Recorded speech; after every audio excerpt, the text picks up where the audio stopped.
Charlotte, you find yourself standing just outside the front stoop of Temdem's pumpkin farm at the edge of town. You know that this is where Fennel lived with his family. Fennel's mother and father and his older brother Cassidy had left town to serve the kingdom heading north. But Fennel was cared for by Temdem, his grandfather. Old, gray-haired halfling.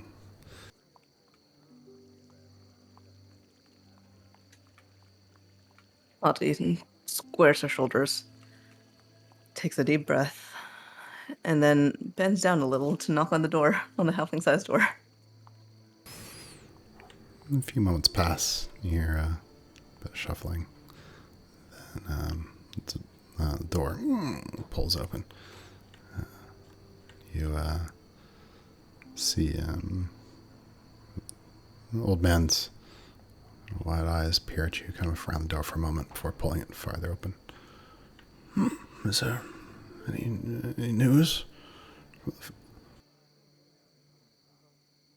Of the children of the, well...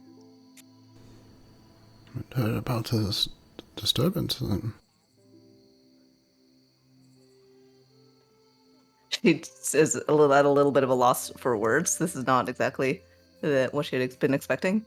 And so she sort of hesitates and looks around as if for someone to rescue her before kneeling down so that she's on more even head height with a halfling and says, I'm being rude. Come inside. I have some tea. Thank you, Goodman. Well, wait, what's his name? Temden. Temden. Master Temden, but I can come in, but there's no need for tea. I will be gone very soon. I just had to tell you that your grandson, Fennel, he was found at the ruins and with some other of the children, and he looked unharmed at first. Everybody seemed to come out of there was a hole under the ruins, and some of the children had fallen into it, Fennel and Yevedzek, and I'm sure I know the other children's names, but I can't remember them right now. And he seemed fine, although unconscious, but otherwise still breathing healthy. Nothing obvious really wrong with him, but he was taken back to town to physical Teredians and washed over, and he woke up and spoke and seemed fine, and then something from the ruins had apparently attacked him, and I don't really fully understand what it was, but it somehow killed him from the inside. I'm very sorry, Master Timden. Ever since you said Fennel's name, Temdem hasn't. He'd kind of stopped as he approached the little stove, and kind of stopped moving. Hadn't moved really at all the entire time that you were talking. He still doesn't move. It seems like a moment more, even after you finish. Where he says,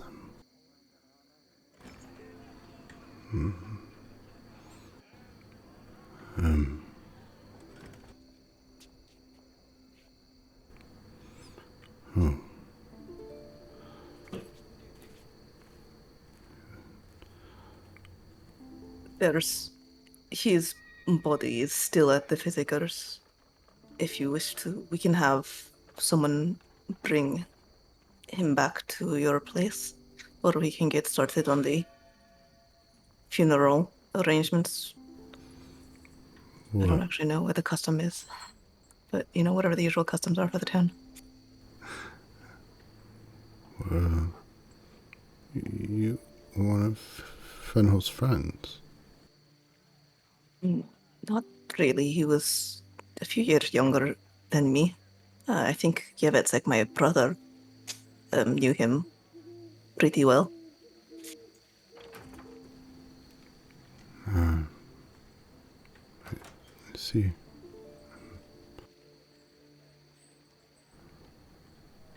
I'll, I'll come to the physical. We will. I will let them know. I'm again. I'm really sorry, Mister Tintin. And then she gets up from the chair that she's been ushered to, and then sort of awkwardly hovers there for a moment, not quite sure what else to say, before heading out with her head hunched down her shoulder so she's not banging her head against the ceiling and out the door.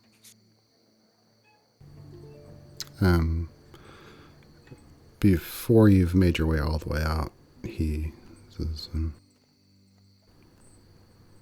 you said something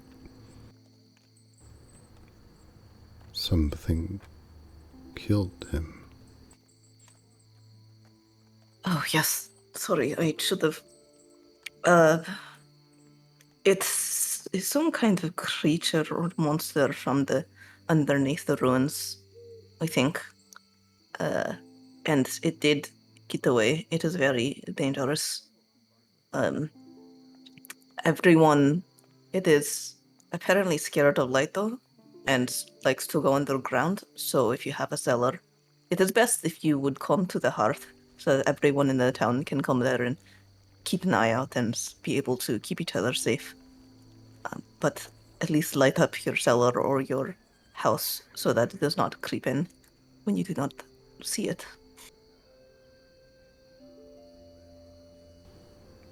Yeah, he's turned enough now that you can kind of see his eyes kind of searching around sort of as he's thinking. And he says, in the town, the, the thing, the thing that killed Fenos in the town. We don't know where it is. But it looks like a round jelly, like a pudding. It is apparently being called a pudding, but not tasty. It burns you if you touch it. I don't. Please. She starts to look at him a little bit more closely. Can I check to see if he's just in shock or if he seems to be angry or? I think you won't need to roll. It's pretty easy to see. Yeah, he hasn't really digested this yet. If you would like, we can. I am going back to the physicers anyway. We can walk together.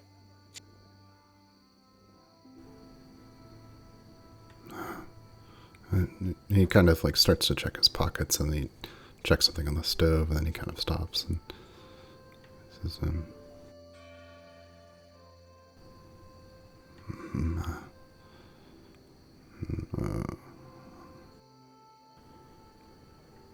oh, I'll come soon. I can't leave these things unattended. I'll come soon. Just because you had already returned without him earlier, so. Right. She hesitates, looking at him and at what he had glanced toward, maybe food or whatever it was that he had, and she says, "I can take care of these things for you if you would like it. Um, I am accustomed to such things, and then we can go there together. Why don't Why don't you sit for a moment and just tell me what you are doing, and I will take care of it."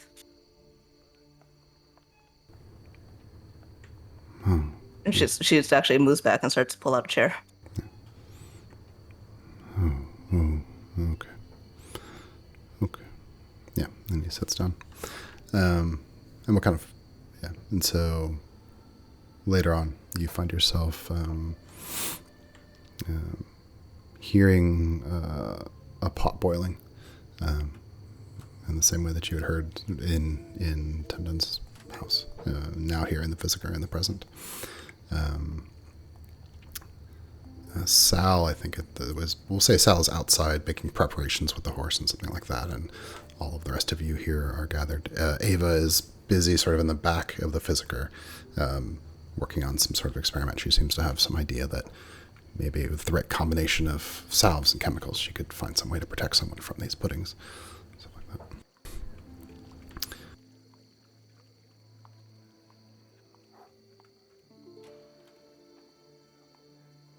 Is everyone else here? Yeah, all the characters who want to be in this scene are here. Oh, I thought it was just Shalati. Okay. We're back in the present now. That was a flashback to earlier. The scene where Shalati watches a pot boil. She moves to go take the kettle off of the stove and rummages out several cups, starts pouring it or passing it around.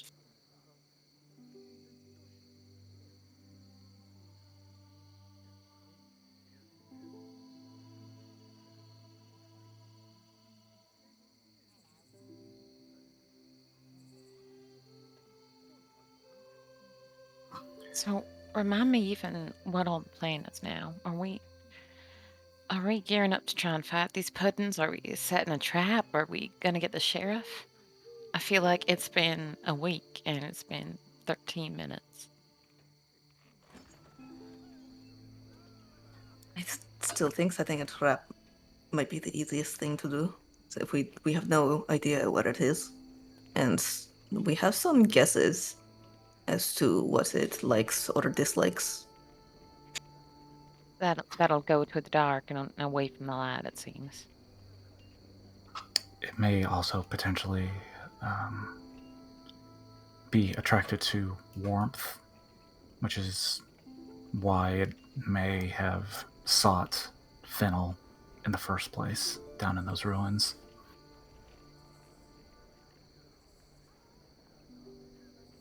Lottie doesn't look at Casey so vigorously that it's kind of obvious in his absence. Wait, am I here? If you want to be, we're at the physiker. I think last thing Casey did was come in and say, "I'm going to get the rest of the dynamite to cave in the thing." Esmond, did you stop Casey from going to do that? He would have interjected, be like, hold on just a moment. Let's talk about that. Okay, so yeah, that's what we were saying at the end. So I think Casey probably is sitting in the corner, leaned back in a chair pretty significantly with his arms crossed, obviously impatient to go and do what he said he was going to do, while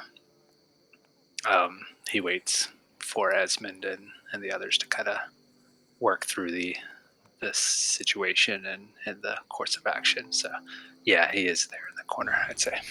Yeah, I guess to fill in some, little details to make sure we're all on the same page. You've warned sort of the town and the mayor's assistant. Some of the people, like the mayor and some of the dock workers, are still at the old ruins. You have some people gathering near the hearth, but you weren't able to convince everyone, so some people are staying in their homes. Still, there's been no news about Sheriff Hain. You know, the mayor's assistant wants him to handle all of this. Good. Cool. Also, you're still wearing the same shirt. I admire the dedication. It's only been 2 days. Good. Sal is preparing a horse and a pack in order to go follow after Sheriff Hain and bring him back to town to help with the situation. Just because it happened just moments ago, you remember that some of the puddings escaped from the physiker. If you actually remember what the composition and everything was, that's fine. But if not, just you can remember some of them escaped. Chased one down the street. Yeah, Okay, one got out of the drain pipe in front of me in Sal, too. So there are at least two, but they can combine and divide. It hardly matters the number. Okay, we gotta. There's a lot of options available to us. We need to narrow down the best options available to us, I suppose.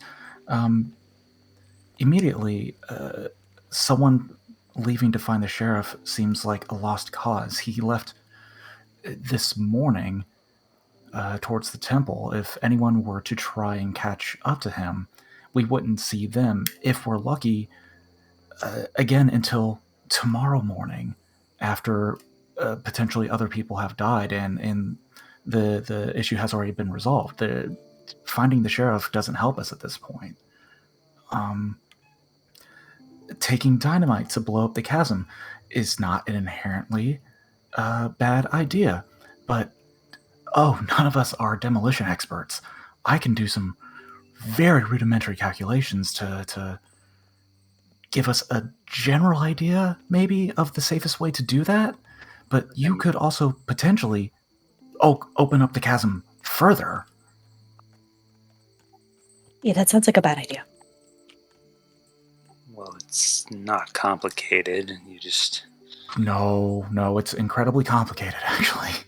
We have to be smart about that.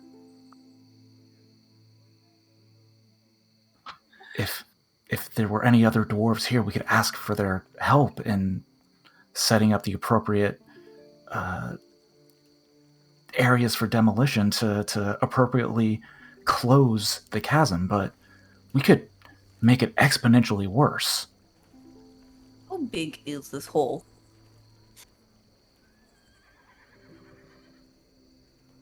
I mean, Chris, we all got a Can it- decent. Some of us got a decent look at it. How big is it? Half of us jumped into it. Oh, I thought you were asking in character. Yeah, out of character, it's probably 50 feet across or so, I want to say. Because if there are tunnels or it is small, maybe we could simply just wall it up without having to blow anything else up. The actual entrance to the tunnel wasn't really that big. It was just an archway, like a doorway. Just the sinkhole was like 50 feet across and like 40 feet deep. And there was only that one tunnel leading out of there. Mm-hmm. Oh, yeah. There's just the one tunnel. We don't have to close the whole sinkhole. Just the one tunnel. Few sticks of dynamite should do it. A few sticks of dynamite could also make it worse. Those ruins seem very fragile as is. Dynamite could make things worse. Like I'm not saying that we don't close the tunnel. That's I'm not removing that from the table, but we just have to be very careful and smart about how we go about doing that. Well, the thing did not seem to go through dirt, right? It went through stone. It went through wood. But it is tunnel hole. There is dirt that fell into. We fill it up with more dirt. Maybe that stops it. That could do it, I suppose. Yeah. Well, where all are the rough guys? He said we shouldn't do some demolition without dwarves, right? Oh, Well, great. they're all- Can we ask them to help? Oh no, there's been a big problem. You live here too. Help us. That you should have told us. I don't know about the cursed objects at least to begin with. I don't think that they're. I don't think they're going to be in an especially helpful mood towards us, especially given that they're heading towards the temple specifically to find Araya. I was not there for that session, and Kate forgot. Right? Yes. They're off on their fool's errand. How much longer are we gonna waste here talking about it before we do something? Well, what do we do then? we just have to we have to go through all of our options. So yes, we can close the tunnel. That is an option, but we also need to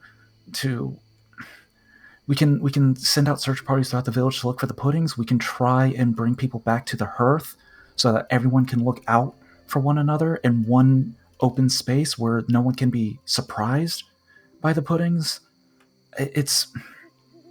But the mayor's assistant kind of blew that for us. We also need to talk to Mayor about this. Everyone who is still there. I know about this. Everyone who is still there has no idea. Along with one of the messengers has to be to them. Maybe they could get started on filling in the hole if they're there anyway. The mayor was at the chasm earlier. I don't know if he's returned to town yet. Hopefully they have not been it. Maybe we can split into two parties. One to search the town and help look for puddings and to try and spread the word and warn people. Maybe if things get bad, ring the bell, the town bell, and hopefully get people to gather at the hearth so we can all watch out for one another. And another group can head back to the chasm to see if we can find the mayor and convince him to come back so that he can have everyone gather at the hearth if no one's going to listen to us. Worst. Find people who have not been at hearth and warn them. While doing that, try to get everyone to gather at one place tonight. If they believe us, even if they don't, someone still has to be hunting this thing down and looking through places it might be. If we cannot find it, or we go through the town and do not find it, and we set trap.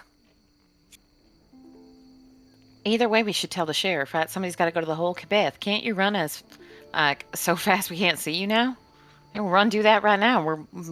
We're losing time just debating.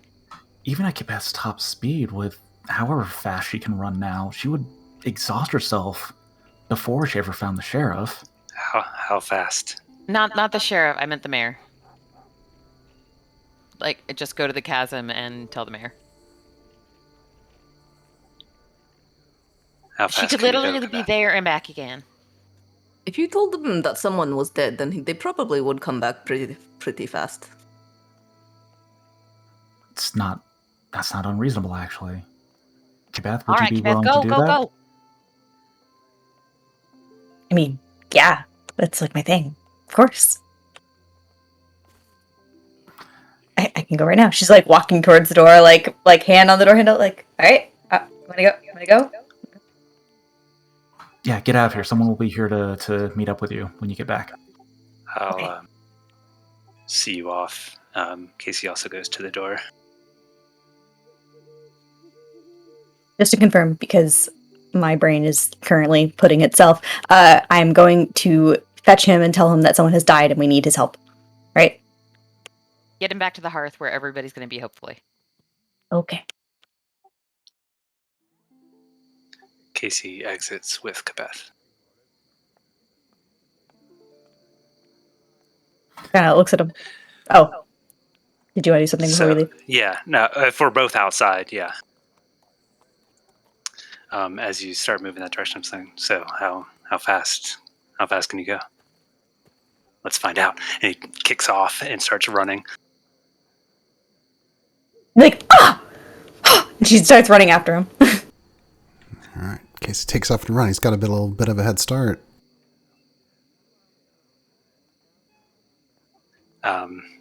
Yeah, so what am I rolling? D20? Yeah. You guys can each roll a D20 to see how your run-in's going. Do you want me to roll athletics? Because I got that set up on my sheet. Well, we're not quite using character sheets yet. But, damn it, Chris. But Beth, you can roll 3D20 and take the highest. I'm good at Damn, this, girl. though. That's Good at 16. Look, there's one of your ones. Yep. Gotta mark it down on my Italian. And then Kabeth, you can roll a d4 or d6 depending on how good sprinting is for you. Come on, 0. 19 versus 16. Even with the head start, it's even by the time you're getting to the edge of town, Kabeth's overtaking Casey. Yeah, once it's clear that she's like just way faster, he'll slow up. Yeah, even with all the shortcuts, even jumping over that fence, even ducking between those narrow buildings. Yeah, you come spin around the corner and Kabeth's right there ahead of you. Yeah, he slows up and kind of puts his hands on his hips and smiles and nods, and then turns around and he'll head back. She winks as she goes by. Doesn't say anything, just winks. Waves him off. Yeah, he smiles and nods and turns back and will head back to the what is it called again? The Physiker? The Physiker again. Sounds good. Let's see. All right, so meanwhile, back in the Physiker, Casey, Kabeth have already left. Those who remain, what are you doing? Charlotte is going to stand up, drain her Hakim or tea, and say, well, I need to go back and check on the ranch and make sure that Yevitsek, you said that he came out still conscious, right? He came back last night without... Well, I need to go find Yevitsek and make sure that he is all right, and then I need to go strangle him. And then I will bring everyone back to the center of town as much as we can with the animals. Don't keep a sharp eye out when you're going through town. I theorize that whatever these puddings are after, they're not going to be looking on the outskirts of the town where the ranches are necessarily. They're going to be more focused on where a majority of the bodies are. So just what makes you say that? Yeah, don't they want to get away from us and be in the darkness? We don't know what they want, but if they want warmth, there's more bodies here in the center of town than there are on the outskirts. If they want places to hide, there's more places to do that in the immediate area than there are in the ranches or on the outskirts of town. Would it be safer to leave them there then? Potentially. Honestly, the judgment is kind of up to you on that. I'm just throwing that out there. It's a theory. It's a theory based on nothing confirmed.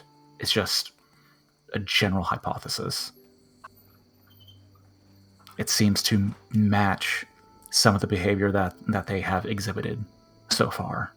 That's all right, all. Well, either way, they can get in through small spaces. They can get into people's faces. We need to start getting everybody centered around the hearth.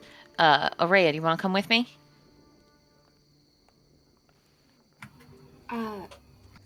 Sure. I mean, yeah. Do you think I'll be helpful?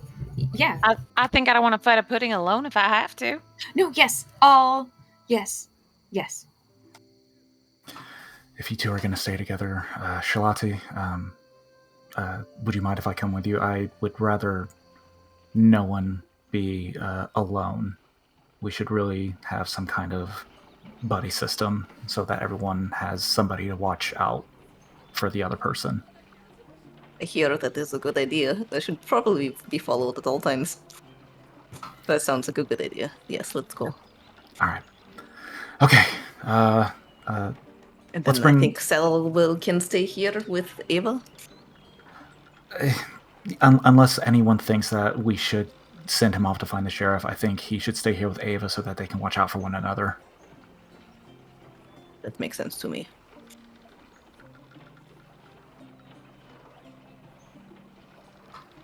All right.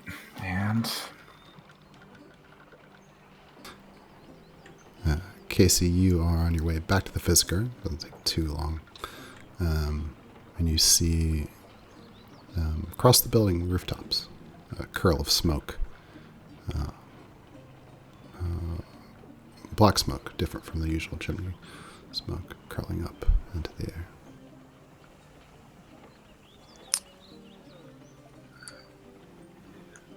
He'll kind of furrow his brow and go. Yeah, he'll head over and investigate. Do I recognize what building that is?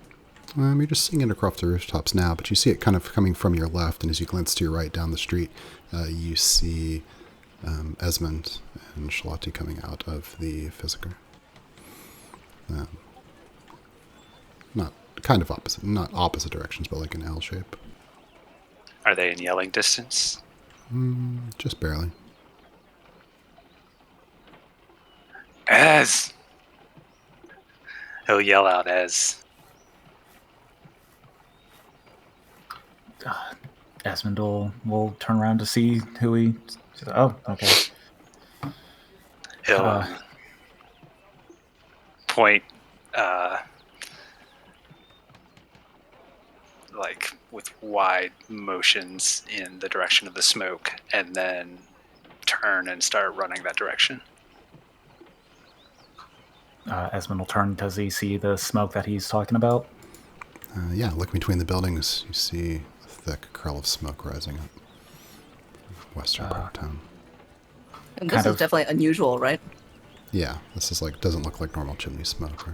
Tap Shalati on the shoulder. Hey, before we run out, yeah. She's going to take off. Esmond right behind. Alright. Spilling out around the corner, you see the town bakery. Flames half engulfing it, pouring out one of the windows, part of the roof, the thatched roof on fire.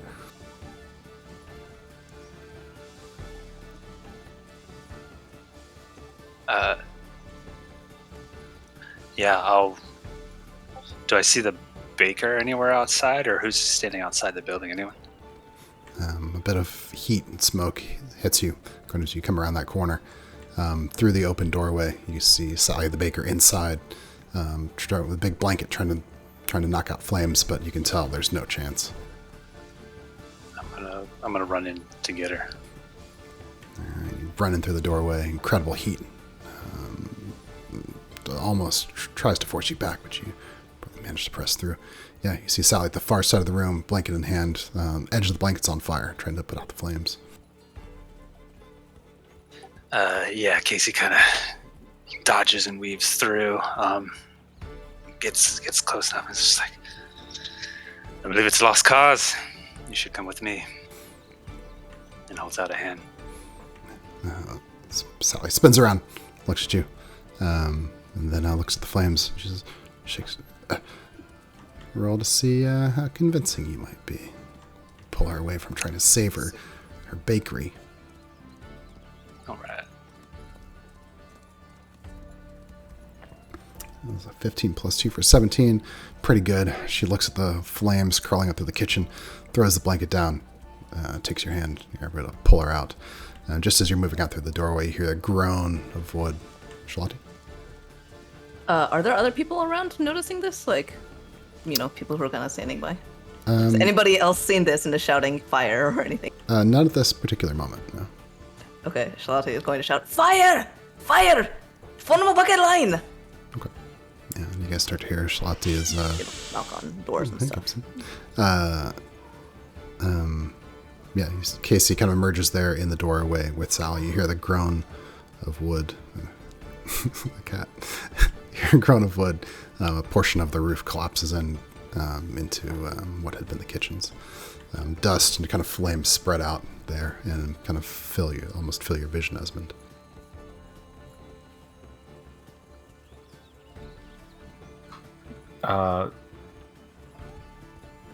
Sorry, I completely brain farted. Did you? You said that the doorway collapsed before they. Yeah, you've kind of come around the corner, and maybe you were just sort of. You saw a portion of the roof collapse through the doorway as Casey and Sally barely make it out. Immediately gonna yell through the entrance.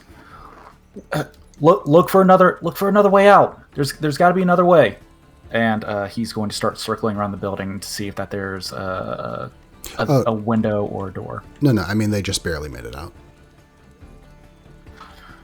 Holy shit. Okay. Are you both all right? Yeah, as we come bursting out, And you see Sally spun around. She's looking at the bakery. She's like, no, no, no, no, no, no. someone else inside. No, there's someone there, but oh no, my kitchen. We'll do our best to say what we can, because he hears Shalati yelling about fire and buckets of water and stuff like that. And Aurea and Peach, you probably saw through the window of the Visiker, Esben and Shalati like take off with urgency. Just for context. She like just taps, grabs Peach's hand and is like, trouble. Toward the fire? Absolutely. All right, fine.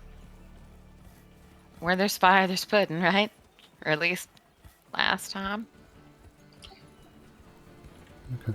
By the time you make it around the corner, you can see that Shalati has managed to gather nearby people. And they're pulling water from the well and trying to splash it onto the bakery. But it's very clear that this alone is not going to do the job. The bakery's going up in flames. How close is the bakery to other buildings? Roll investigation check.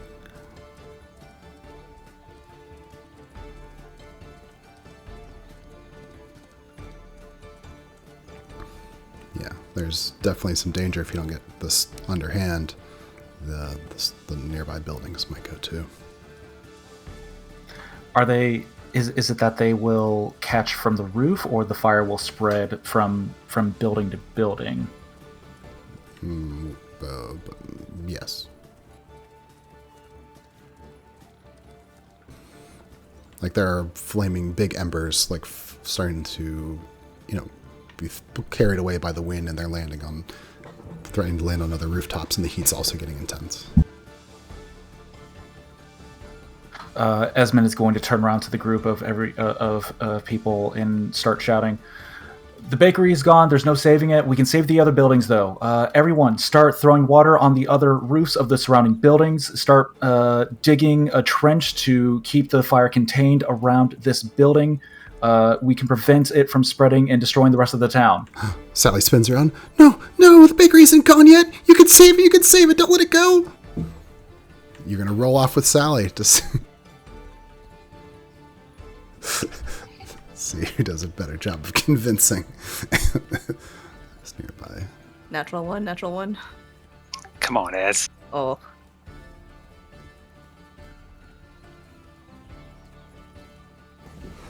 It's a 7 for Sally. What, do you need me to roll a d20? Yeah. Oh, 18. Oh. Yeah, people glance between the both of you, and well, they do know you work at the Clockwork Heart, and you are always making those kind of good decisions when it comes to fixing the town and stuff. And you see them glance between you, and they start taking the buckets and splashing water on the surrounding houses. I'll just turn to Sally. Miss Sally, I am so sorry, but we another bakery can be made. I promise. I don't understand. One of my muffins, it just rolled out of the oven, and it was on fire, and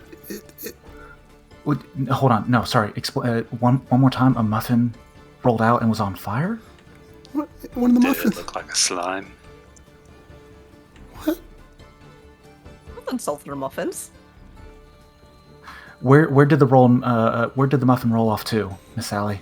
It was rolling around the kitchen, and it lit the curtains on fire, and then I've never seen anything like it. Wait, you are thinking it's one of those? Is it still in there? I mean, it's got to be, right? Like, there's not a... I don't know. It had to have burned up. I was trying to put out the flames. It's probably that flour I got from that farmer. Dante is going to take off to run a circle around the bakery and see if there's any suspiciously rolling little flaming things. Yeah, you take a quick run and quick look around, but just at first glance, you don't see anything that looks obvious.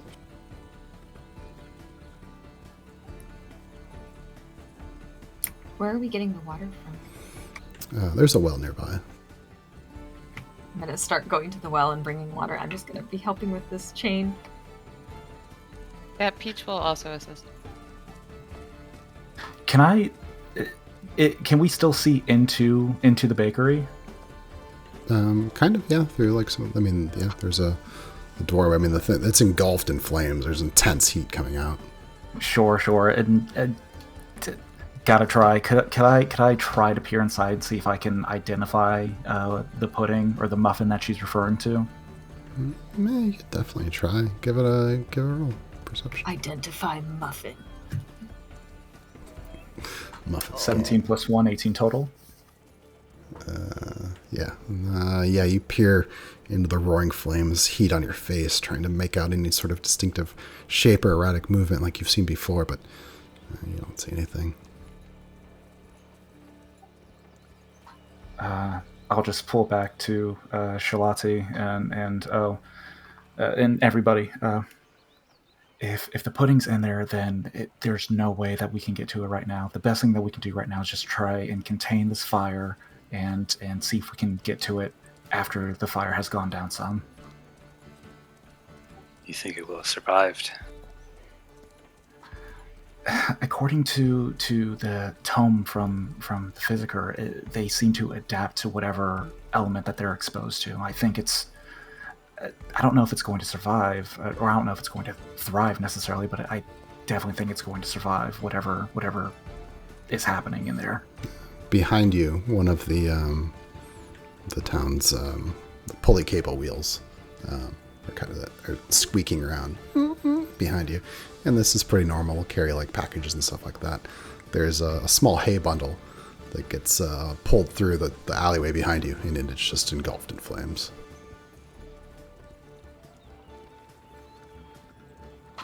As in someone is operating the pulley cable and pushing the hay into it? No, there's like cables and ropes that kind of run throughout the town that are the windmills, and things like pull them through towns. It's used for deliveries and stuff like that. In like a basket, there's like a bundle of hay, that's all wrapped up, and it is just engulfed in flames, and it is just careening through along the delivery system. Can I catch that? Did the ropes not set on fire then? If it's close enough for the hay to have caught on fire? They potentially could.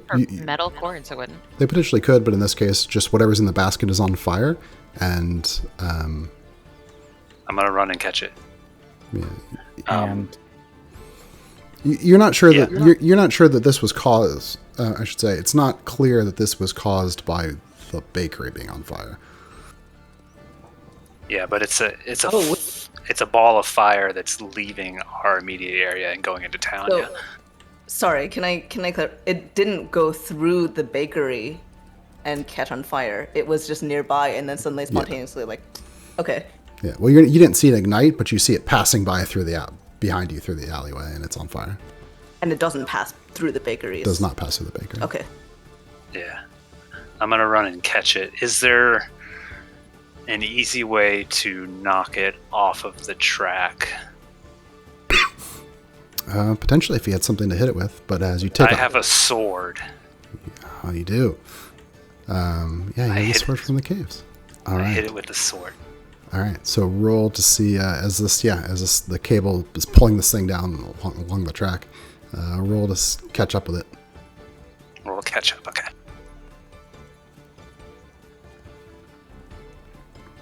Oh, it's pretty. That's Yeah, 2 plus a 4. Yeah, you're running after it, and you step up on the barrel, which should get you close enough, but it tips over. You go spilling onto the ground. Sword slides out across the dirt, and that little ball of flame squeaks along ahead of you. Yeah.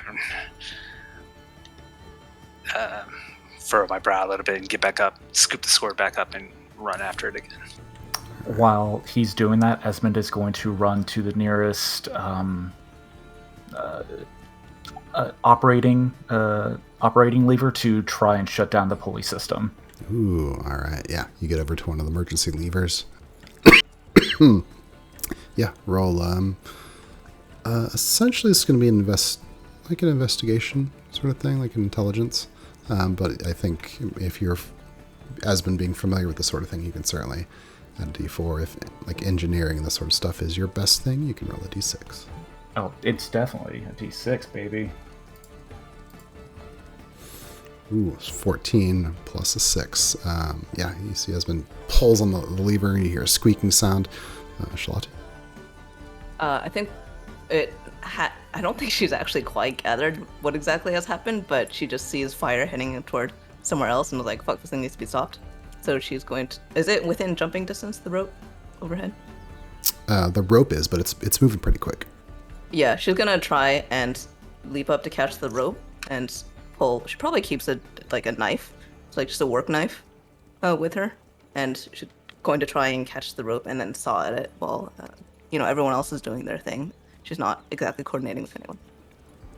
Okay, sounds good. Yeah, so Esmond's pulled this lever and it's kind of squealed to a stop. You reach up, grab the rope, start cutting into it with your knife.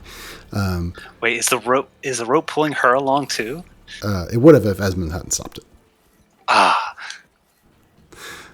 Yeah, that'd be good. That would have been amazing. Araya and Peach, you two are helping with the flames, and at the alleyway adjacent to you, kind of down to your right side, you see one of the pulley ropes that you kind of just take for granted to deliver packages. One of them passes through the alley and it's engulfed in flames, and you see Casey running after it with a sword. With a sword in his hand.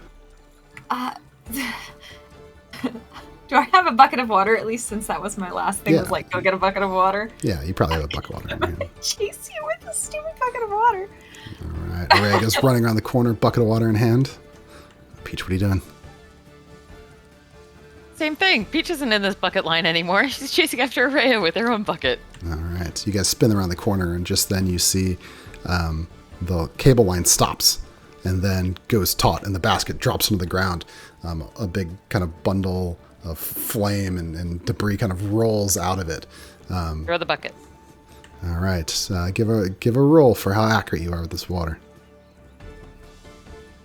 I mean, I feel like you should go first, Araya, because it was your idea, but I didn't want him to keep describing it. I don't trust my throwing, so I'm gonna run at it to then dump the water. Like, if I can run and then dump, please. No worries. Like, running and dumping, I feel Araya could do. She spends all her run and time dump. drawing baths. Okay, so Peach hurls this bucket of water. 12. Do you have anything? Is like throwing things and that kind of tests of your necessarily. dexterity? Oh, yeah, you know what? I could definitely see Peach not necessarily throwing things, but needing to have done similar things like this before, whether it's, slide a bucket quickly under a patron who's puking, or maybe kick over the fire ashes in order to stop the flame from spreading across somebody's unattended candle. All right, yeah. So you can add a d4 to that if you're kind of good at that kind of thing. Ooh, okay, that's a 15. Yeah, so Peach hurls this bucket. The water splashes into the surrounding, all of the grass that are kind of piled against the side of the building and stuff like that. So as the flames were beginning to spread from where the basket fell, they've been extinguished. The core of all the stuff that's fallen in the basket is still on fire. Right, as you approach it. I'm going to dump on the core. How big? Wait, is this a whole? Is this the hay bale? This is just the rope. It's not a giant hay bale. It's like a basket full of stuff. Okay, dumping water into the basket straight up, just like. Okay, so you're pouring the bucket onto it. Onto the fire. Okay. On the fire. Don't be afraid to stomp on it, Ray. That's how you killed the last one. Okay, yeah. Okay, water and then stomp. I feel down there. Okay. 19, yeah. So you pour, Very water. you come running up, pour the water right on, extinguishing all the flames. But even after they're all extinguished, there's a little curl of smoke, and then poof, a little gout of flame, and this little red pudding goes dashing out, right between Araya's. Stop it! Yep, right between Araya's skirts, out the back, right towards you, Casey. Get it! It's darting back and forth. I stomp it. All right, give a roll for stomping.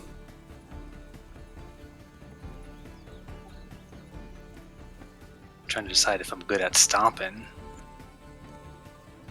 It's kind of like dancing. It's I foot- already foot- really it's- good at bucket throwing. So. It's footwork, you know. You have to place your feet carefully when you're parkouring around. So yeah, I'm gonna say good. Ooh, that's an 18 plus 1, 19. You slam your boot down onto it. There's a gout of flame in all directions. Ash. Sticky feeling under your foot. Got it. Grind my foot into the dirt.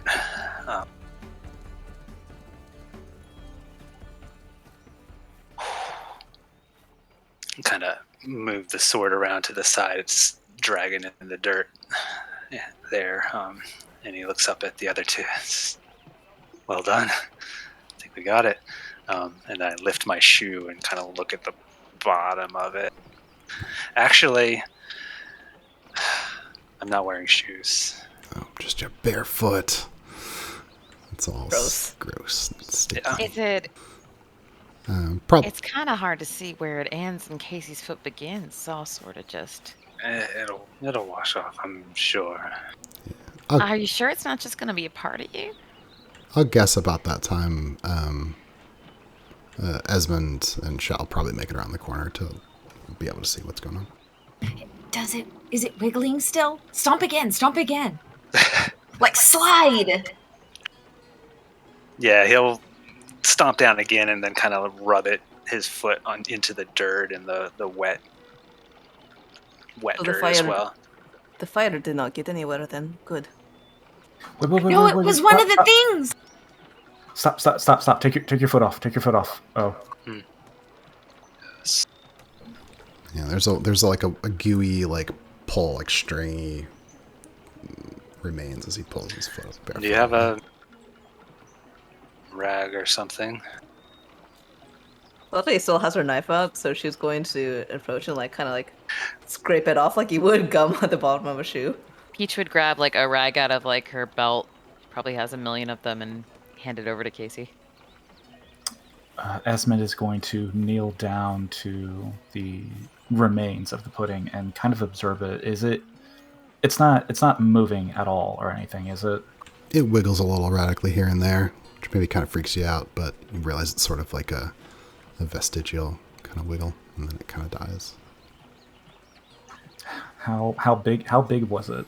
About the size of about the size of a muffin. Okay. Casey is standing there with his foot up and Shalati with a knife to it, and he's kind of tentative there, holding a sword and a rag, and just like, it's dead, right? He says to Esmond. He stands back up. Yeah, I think you got it.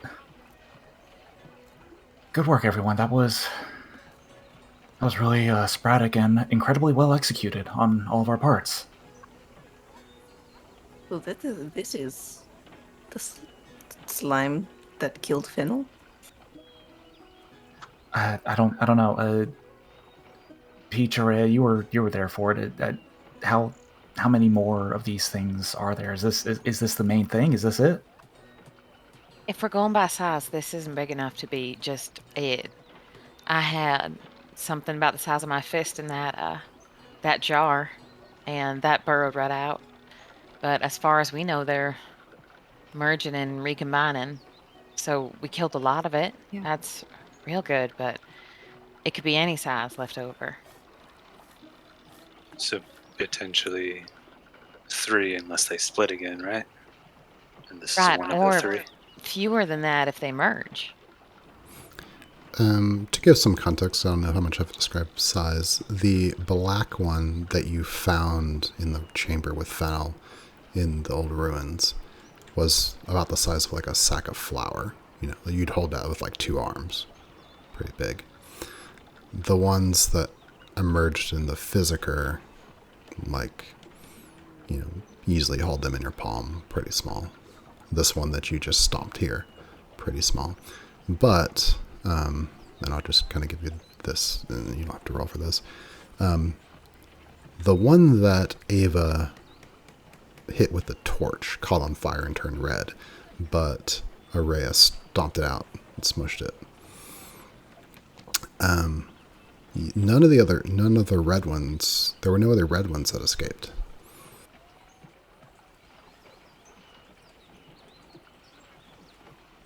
Didn't you say that if it gets hit by something, it takes the nature of it? And she looks at the mud that's on the ground from the water being thrown and like the clear splash marks, and the singed, wet stuff that was around it. It says, it looks like it got hit pretty directly by one of you, and yet it still looks red. She pokes at the jiggling thing with a knife. I dunked it in water, or I splashed the whole bucket of water on it, and it still caught back fire. So it was a fire one, and it didn't change into a water one. I don't know if the water hurt it, though. I think that the foot hurt it a heck of a lot more. Yeah, that's what it seems like to me. Yeah, when it emerged from like all the wet stuff, like it was smoldering and on fire, but not like blazing flame. Yeah, we're never, I didn't ever think that throwing water on it was gonna kill the jelly, because we'd seen that before with Araya needing to crush it. I thought it would stop the fire from spreading worse and give us a minute. And that's what ended up happening. Those are the only ones that we've been able to get rid of so far, is when they're fire and we can crush them. So it's maybe if you hit it with something that it is not directly opposite to, that maybe changes it. But if it's the direct opposite, that hurts it. And also hitting it with something like a pan or a foot also hurts Maybe it. it needs to be overwhelmed by like opposite things, like fire with the shock of water. It could be that they can only adapt to one specific element at a time, and This one was definitely still fire after being hit with the water. Definitely. Hopefully it's the only fire. We need to make sure that the rest of the village doesn't catch fire, though. We should... were the other ones exposed to any kind of elements at all when they escaped?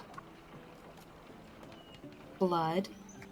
Ava said that the one that came out of the thing she was testing was blue.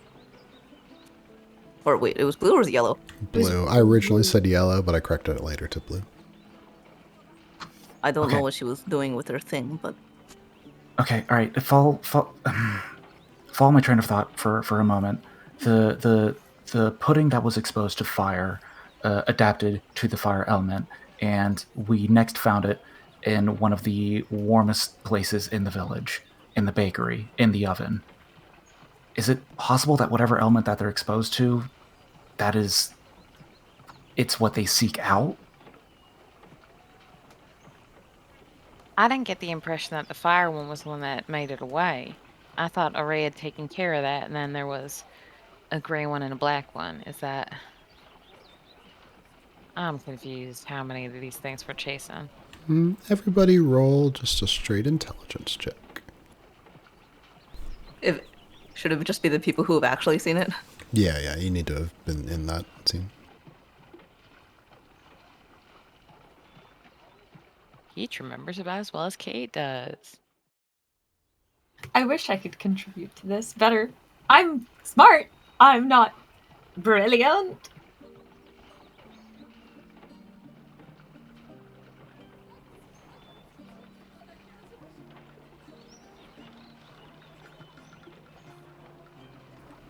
I think that's all that were at the scene of the jellies escaping. Okay. I'm not here right now, so I can't remember a thing because I'm not talking to them about it. That's true. Yeah, you're not sure. It's kind of fuzzy. Did a red one get away? Was it yellow? I wish I could use an inspiration and then get a costume inspiration to take the place of that inspiration. That's a Halloween treat. Yeah, more tricks. Only tricks. Only tricks. DM, is there anywhere in town that... Is there anyone that in town that like runs or conducts electricity on a relatively consistent basis? I think that kind of little crank spark dynamo kind of thing is not real uncommon. So like you've got something like that at the Clockwork Heart. You know that actually a device similar to that was used by Ava to conduct the experiment on the blood in the Physiker. Yeah, so there are things like that. Like it's one of the things, like the windmills can like turn a thing, and that sort of be used to, depending on what experiment you're doing. Okay. If there was a blue one and these things are attracted to whatever their elemental source happens to be, I need to head back to the workshop. I need to make sure my parents are okay. Okay. Peach and Shalati, you guys come with me. Araya, you guys keep running around town looking for any other puddings. Come meet us at the workshop if you come across anything. And keep an eye out for Gebeth. We don't know when she'll be returning. Can we check and make sure that the fire is out first? Or at least is contained? Yeah. I'm just gonna peek around the corner. Yeah, you run around the corner and look, and it looks as though, the townspeople they're working to put up the flames. It'll take them a little while, but it looks as though the bakery's lost, but that should save the surrounding buildings.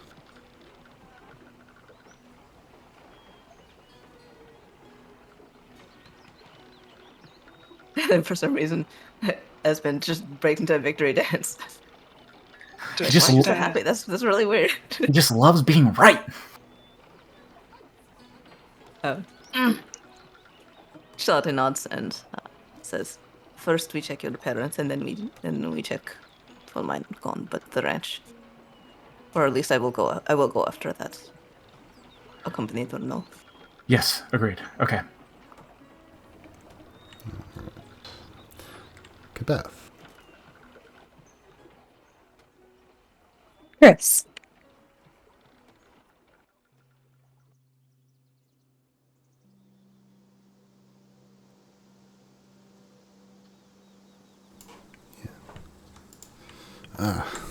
Lungs full of fresh air. Grass all around. So early in the spring still. Nice, crisp chill. You reach the old ruins.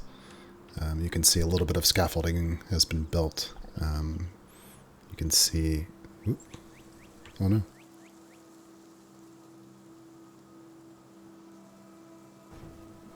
Hello? Hello? Yes. Am I still there? Your camera's off, but you're still here. Okay. You dropped out for a second. I think I'm back. Ghost haunts us. The ghost. The ghost. Oh. Let me try to fix my camera. Okay. I guess it was just a hiccup. Yeah, from a distance as you approach, you can see that some scaffolding's been built to... you could tell the dock workers wanted, and the mayor wanted to have quicker access down into the sinkhole. Dang, they're really fast. Yeah. But as you arrive, you get closer. You can see that you see the edge of the scaffolding, but you don't see the mayor. You don't see the dock workers. As you approach, you can see. It looks as though there's like a lunch pail on one of the nearby stumps. Does it have food in it? Water. Ooh. Look closer. I would check. I would check. Yeah, there's a half a sandwich there that hasn't been eaten. And you are A whole feeling half a sandwich. pretty hungry. She looks at the sandwich, looks around, doesn't see anybody, puts the sandwich in her pocket. Doesn't eat it right now. Saves it for later. And she'll, is there like a clear way down? Like, there's no one within eyesight on the top edge, right? Yeah, you look around, you don't see anybody. The rope ladders still hang down there. They haven't finished, like, the stairway to get down, but they're in the midst of building it. But you could still get down through the rope ladders. But as you look down over the edge, it's daylight now. You can see down in there. There's no one in there. She's gonna shout, "Hello? Hello? Anybody?" She'll shout down the hole. Hello? Hello? Penny thinks I'm yelling hello to someone. You shout. There's no response. See a couple of birds fly by, land by the nearby rocks. Fly away. We wouldn't be down in there, right? Like, that seems like a bad idea. And there might be more of those things down there. Do I? I better go find somebody. I'm not gonna go down there by myself. That's too scary. I don't know. She'll look around to see if there's any other lunch lying around, and then she'll run back to town. Well, as you look down into the sinkhole, it looks as though there is a lunch sack down there. Looks like there's something in it. She'll leave that. She'll take the other sandwich out, kind of look around again to make sure nobody sees her, and she'll start eating it as she starts going back to town. Nice. Take off running with your sandwich in hand. All right.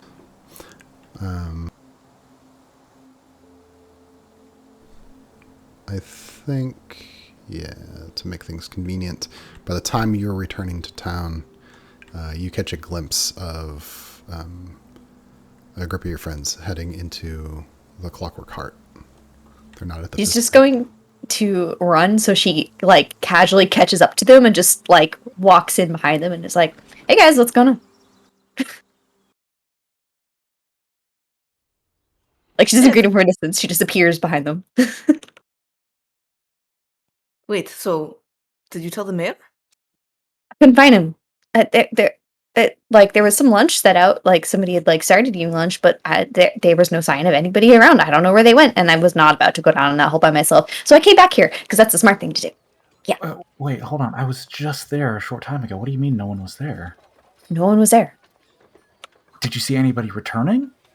No, I called out. I called down into the hole. I didn't go down there, but I wasn't going to. Not unless People one of wouldn't you. have left lunch if they were returning either. I mean, they ate half their lunch and then they disappeared. So I mean, assume that it was whatever it was. It was important enough that they left half their lunch, which I ate.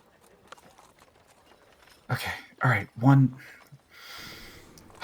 thing at a time. Let's check out the shop first, and then we'll worry about that. Sorry, I will also note. Let's just say, because I saw that Sean can't make it. Kabeth, as you were passing the Physiker, or at least you could see the Physiker on your way, you could see that Sal and the horse are gone there from the alleyway outside. Oh, also, it looked like Sal left. So I assumed that he went off to do his thing. Leaving Ava behind. Well, Ava was doing their experiment stuff, and they seemed really busy. Does nobody understand how the buddy system's supposed to operate? Is it just me that gets it? Charlotte pats him on the shoulder. Why do you think I came back here and I didn't go down the hole by myself? Because I knew that I needed a buddy, so are you coming or not? One thing at a time. Thank you, Shalati. Yes, let's. I need to make sure everything's okay here first. And Esmond's gonna lead inside. Is there more lunch? So you guys get into the Clockwork Heart. And I would think the other people had just split off to go like search for puddings. You guys didn't find anything, so probably everyone's convened at the Clockwork Heart unless there's something else you wanted to do. I think, Ray, as you and Casey are traveling around, if we pass by the Physiker again, Casey would be like, I just need to pop in and chat with Ava for a moment. I'll be right back. And he goes in and talks to Ava and then comes back out. Chris, we may do that scene, as a flashback. But Okay. yeah, and then we'll head to the Clockwork Heart. Did we find anything going around, like... Going around looking for puddings, you guys didn't see any signs of immediate And there was no, disturbances. weird running away fires, right? Like, all transient fires handled, yes? Yeah, it looks like things are handled for the moment. Okay.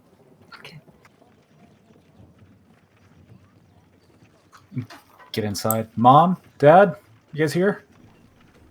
Yeah. Gwen kind of pops her head up from behind the counter. Hear some cogs kind of rattle around. Oh, hey. Hey, Mom. Are you okay? How are you feeling? Okay. How you feeling? A lot of things. You haven't seen anything, have you? You haven't seen like any bugs or balls of or like blue puddings sliding around the shop, have you? No. We heard about all the talk about all the danger, but Where's Dad? did you kids have breakfast? I could eat. Okay. Feed us in a second. Where's Dad? Have you seen him? Oh, he's at the hearth helping out. She kind of hops down. She goes back into the kitchen. She's kind of shouting at you from around the corner. She's making food. Do you need help? You need help in there?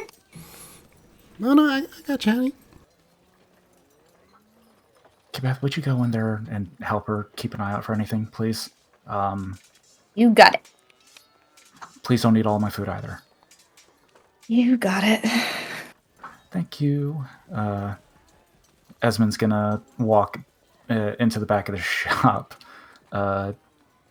where all the tools, where the automatons are, to look for any puddings.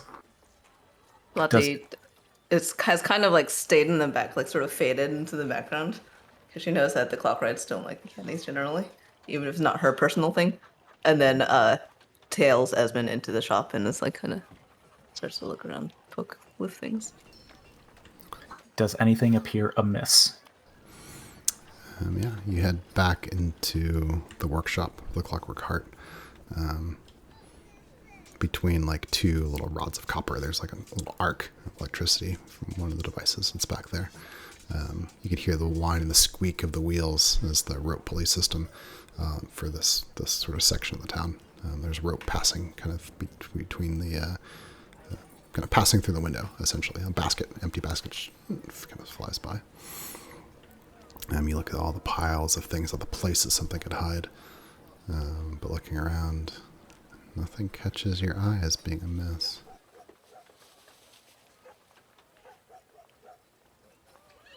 And should I make a roll just to see? She doesn't know what things are supposed to look like, so she's just looking for jelly-shaped round things.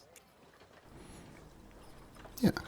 You're looking around and you're seeing a lot of hard corners, and here's a thing with a bunch of spikes sticking out of it and all kinds of weird stuff, but nothing that looks so far like a pudding. While you guys are looking, while Kibeth's in the kitchen, meanwhile outside the Clockwork Heart, maybe just outside the door, Casey or Ray, you guys are arriving.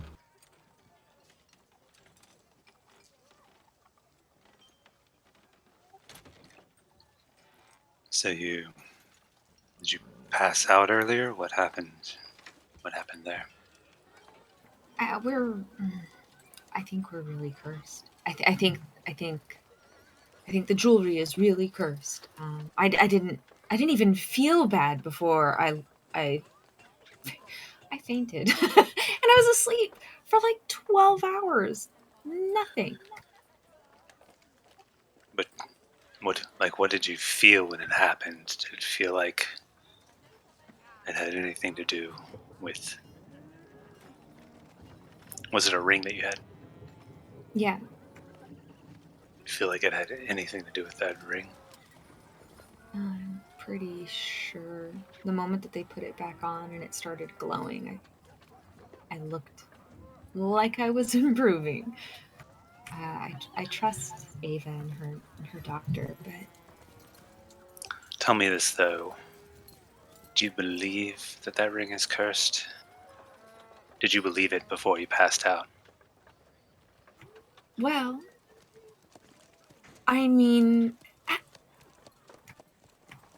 it's only a curse if you lose the ring, and that's I'm gonna have to like weld this to my hand.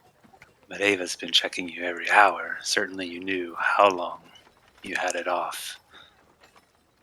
About a whole day. Just one whole day. Were you expecting something to happen? Were you waiting for the curse to kick in?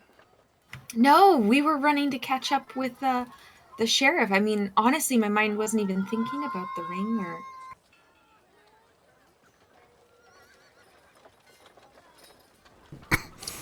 Have you turned invisible since putting it back on? No. But I haven't really been trying to be sneaky or not seen. Could you try now? Right now? Don't you think we have more important... I can't hear anything when I'm invisible. There's a lot of... Maybe later, Casey, you and I, we can test out the one good side of these jewelries later, I promise. Casey puts his hands on Araya's shoulders, if that makes sense. I don't know how touch-averse she is, but I'm glad you're okay. I don't think you're cursed.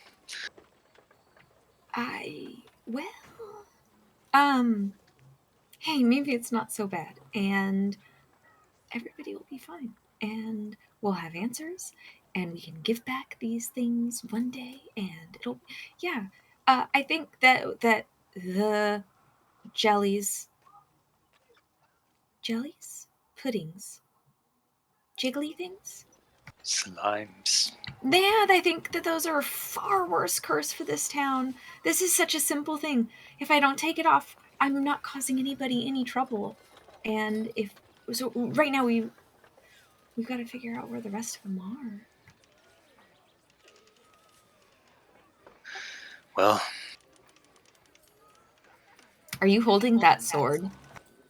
I have the sword, kind of on my hip. Yeah. At some point, she'll have you put your hands on her shoulder. She's shyly, demurely, and then notices the sword. Casey, no. What if it is a curse? What if it's worse? What if it's worse with the weapons? I found it in the ruins, completely different. I don't from know. the mines. People get them confused all the time. It's totally Casey, different. Can I clock that it is from the thing that I saw that he took into when we went with Shalati? I know what that is. Don't try to pull a fast one on me, Casey. It's not a fast one. This sword, you're talking about this. She goes and he pulls out a dagger. No. Are you grabbing the sword or the dagger? Well, okay, so I knew what you had, and the sword is not it, right? The sword is not it. It was a dagger. It's the dagger. Okay, this is fine. But she'll have gone to grab the sword. Are you wearing the dagger? On you? I mean, I have it tucked into my clothes. It's not exposed to where people can see me carrying it around. Okay. The sword is out in the open, though. Okay, but the sword is not the thing I saw him take. He took the dagger. All right, then I'm going to make a big deal. But I'll do you're no, it's this that you're talking about. Where did you get a sword? I found it in the ruins. Really? Yeah, nobody's actually cornered him about that sword yet. There's just been Does a the lot sword going on. look like the dagger? Do they look like friends? They don't look very similar in make. Oh. Okay. Yeah, you should put the dagger away. No, it's trouble. I'm just hanging on to it. Obviously, with all the craziness, it may come in handy. But it's a lot easier to drop a dagger than it is a ring. Still not convinced they're cursed. They're very cursed. Tucks it back in his She pushes his shoulder. Let's go. They're cursed. What do those take to convince you?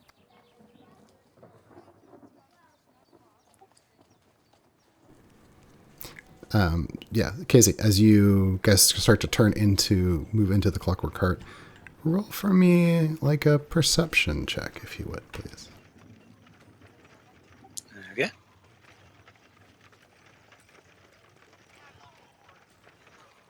I think I'm good at perception.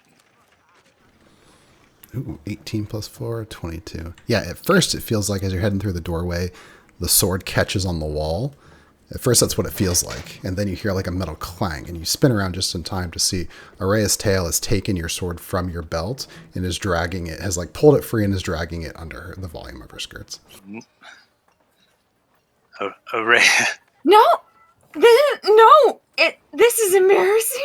what is this? She like immediately like starts like grabbing at her skirts and turning around. You could have just asked to see it. I did, but no, and Casey, you don't understand. I mean, do you have... He kind of looks down at her skirt and is like, you have control of that, don't you?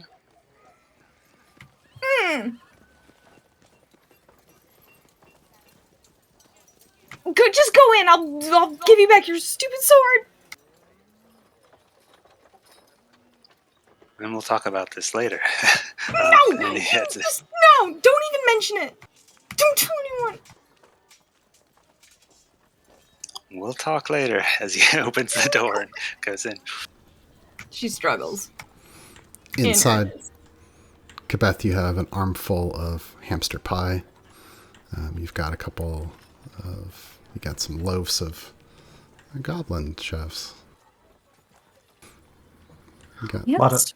A lot of insect-based delicacies. I approve. Very Andean. There's some pigeon loaf. It's like bluebird salad. She's carrying it. Are we eating capybaras too? And are all of us there? Was Peach with Esmond and Charlotte? Where's Peach? I wasn't Because sure Kate went to the which. bathroom and then came back and didn't know where it was. You were helping Esmond and Charlotte, and you guys have just finished scouring through the back workshop of the Clockwork Heart. If there are any puddings here, they are incredibly well hidden. Seems like the coast is clear for now. I'm going to do one thing real fast before Esmond calls it. He's going to shut off the power in the workshop, and he's going to step back from everybody, and he's going to alight his hand.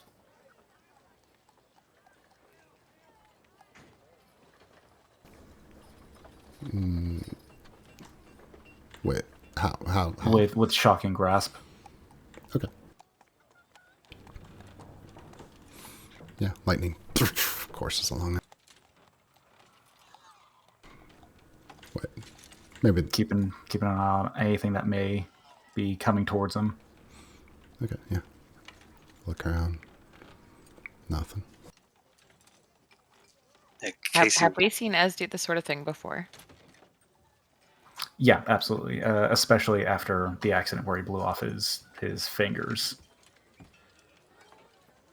Cool. I just wanted to know, like, what would Peach's reaction be if she would be like totally shocked, or if it would just be, standard circuit. Yeah, he doesn't show it off, but people have seen him practice with it. Certainly, just to make sure that he never lost control of it again. Yeah, every autumn, like when people start wearing their wool clothes and walking around, you got your fuzzy socks on. Occasionally, people kind of give you a little shotgun accent. Whenever Esmond does it, it's like really good. I don't even have to warm up, baby. It's all natural. Okay. All right. Maybe my theory was wrong, which is good, but also doesn't help us track the puddings. But that's fine. Okay. Charlotte, you want to head to the ranch, check on your family, right? Yes. Have we seen Casey come in at this point? I think they're like the main.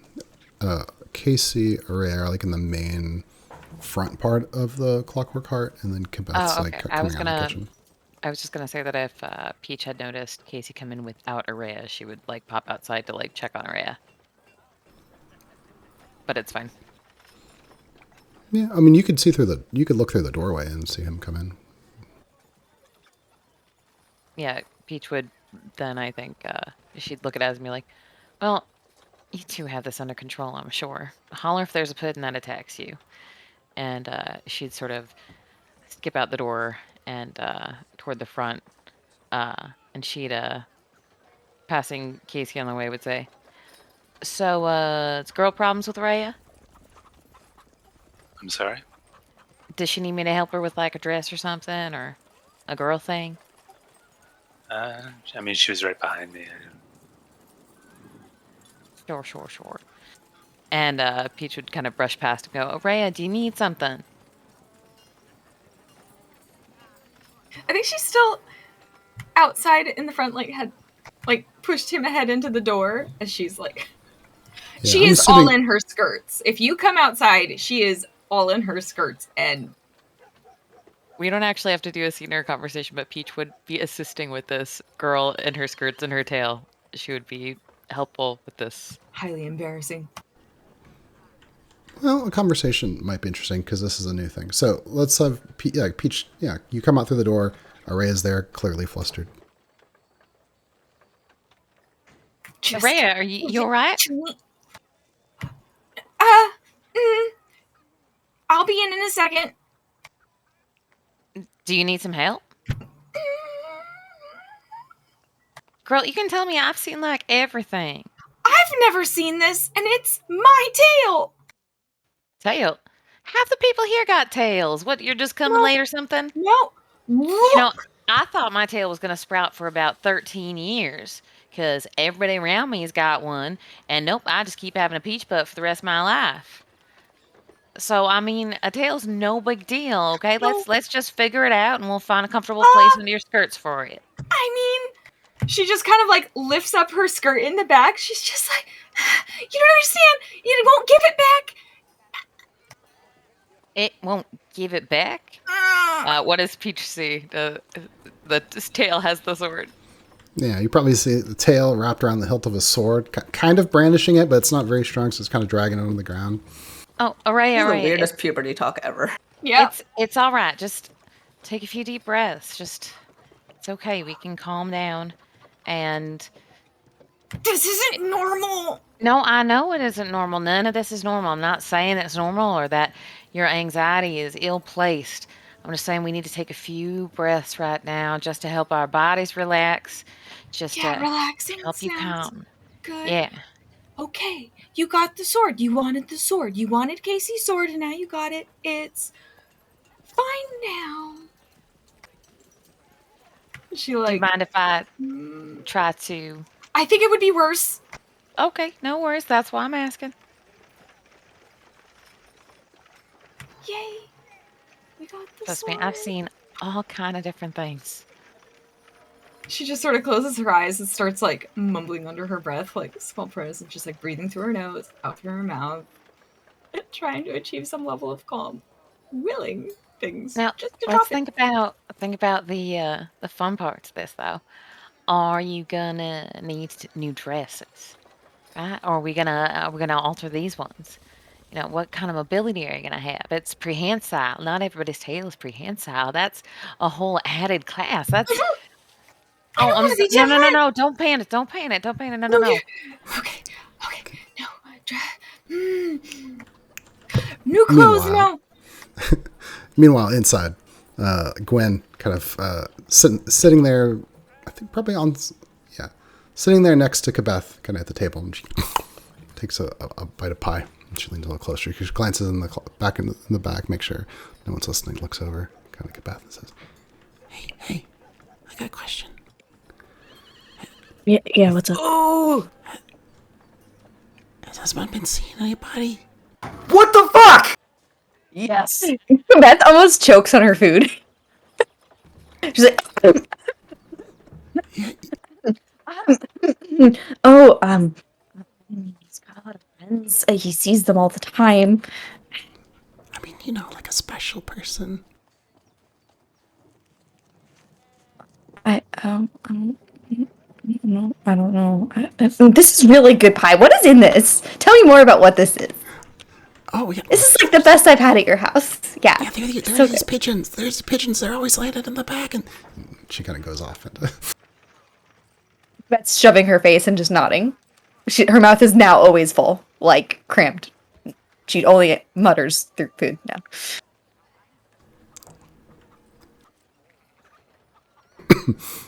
All right. That's do you exactly guys what wanna I do? hoped.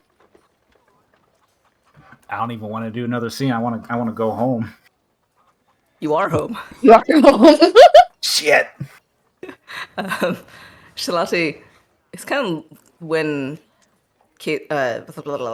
Esmond turned off the power and then sparked up. She looks back and forth at him, and then at some of the power generating things, and you can almost see the wires connecting. And she's like, "So blue means electricity, then lightning things. Is that what you think?" It's pretty much guaranteed, I think. When we were down in the ruins, trying to save Fennel, the pudding that was there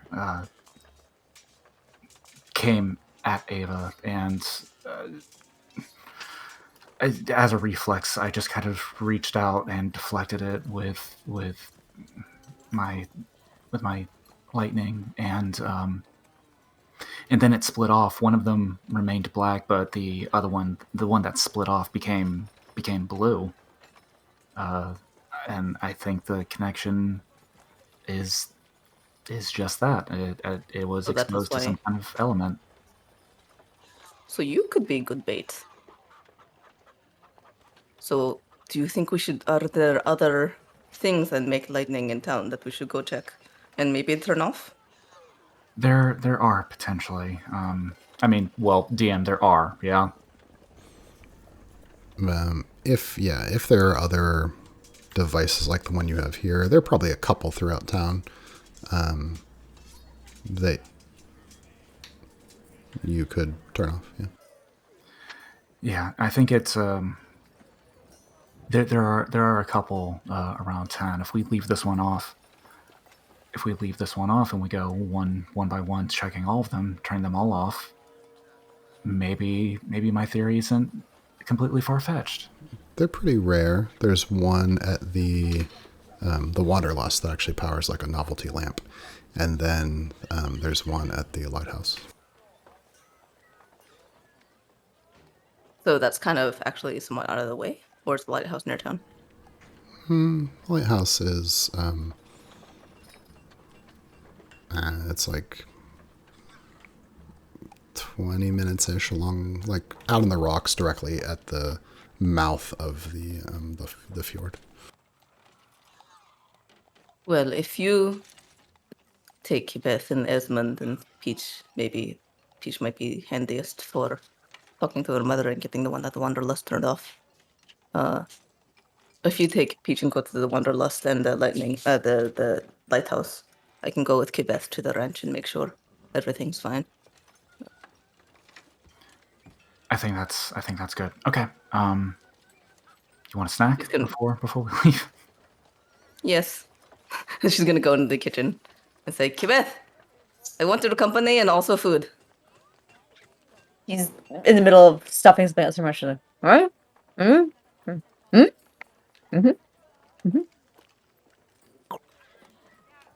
It's good, right? There's like a feather. You pull a feather out of your.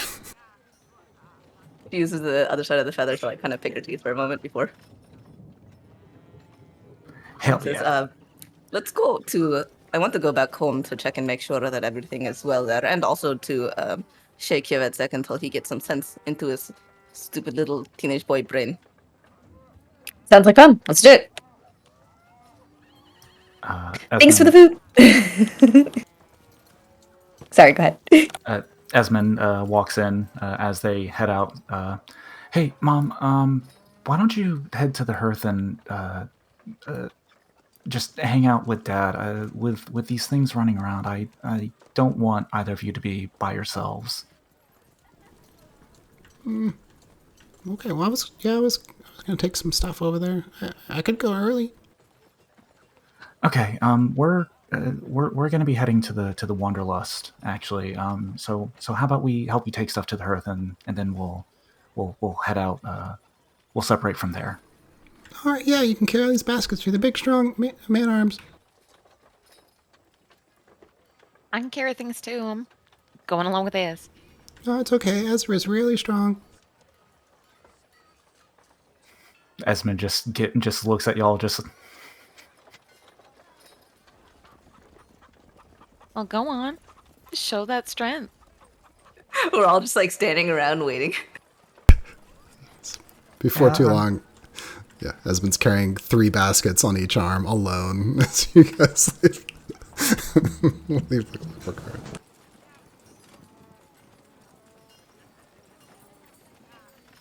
He's just walking a few steps behind with his parents. By the time you reach the hearth, yeah, people have gathered there. It looks as though some of them looks as though maybe they're planning to try to wait out the day or even stay the night there. There are people preparing actual food that's been brought in from harvest and has been in storage or coming from the farms. But you can see that the portions are pretty small, and all of the food usually supplied by the givers is lacking. You can see that people are talking. There's a little bit of worry on the faces of the people there. The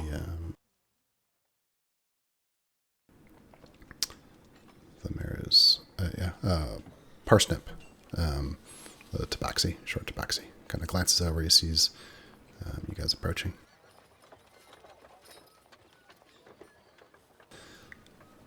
Waves you down.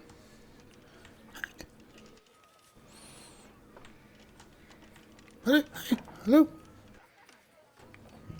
Whatever. I want the gear is. Looks around, kind of looking for Sal. Looks at each of you. Says, heard about the commotion. And the fires.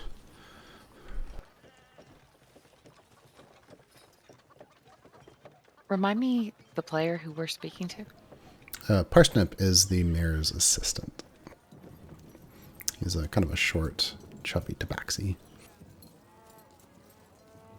Man, I'm definitely imagining the sheep mayor from mayor's assistant from Zootopia. But yes, okay, Tabaxi. Got it. He is nicely Put dressed. cat ears on it.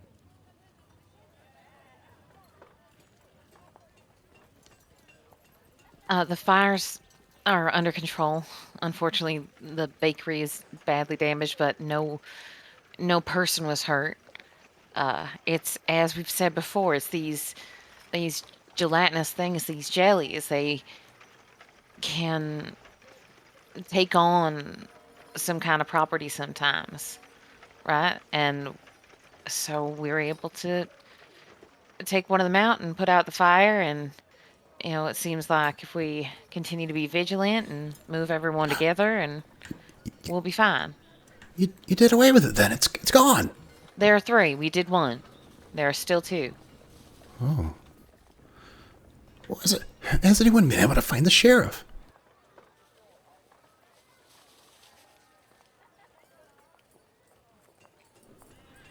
Sheriff Hain? I know who Sheriff Hain is. I can't remember where he is. We need to find Kate him. remembers where he is, but does not remember if Parsnip remembers. Is Parsnip in the know about where Sheriff Hain actually is?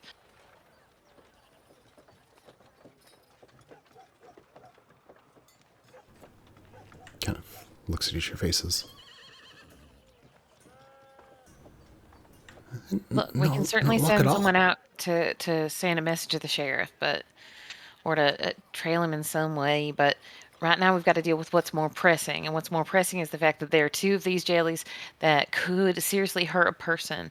All right, one of them was up on my arm and it was burning my skin, and if it gets in your mouth, it can kill you.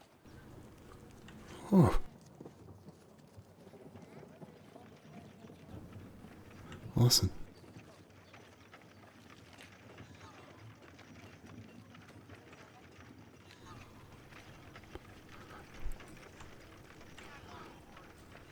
With the hearth is the safest place for everyone to be, and with everyone gathered here, and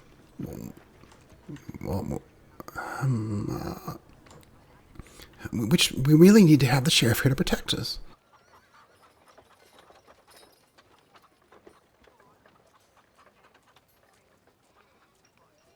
We can do both things. We can send a message after the sheriff with a runner or someone.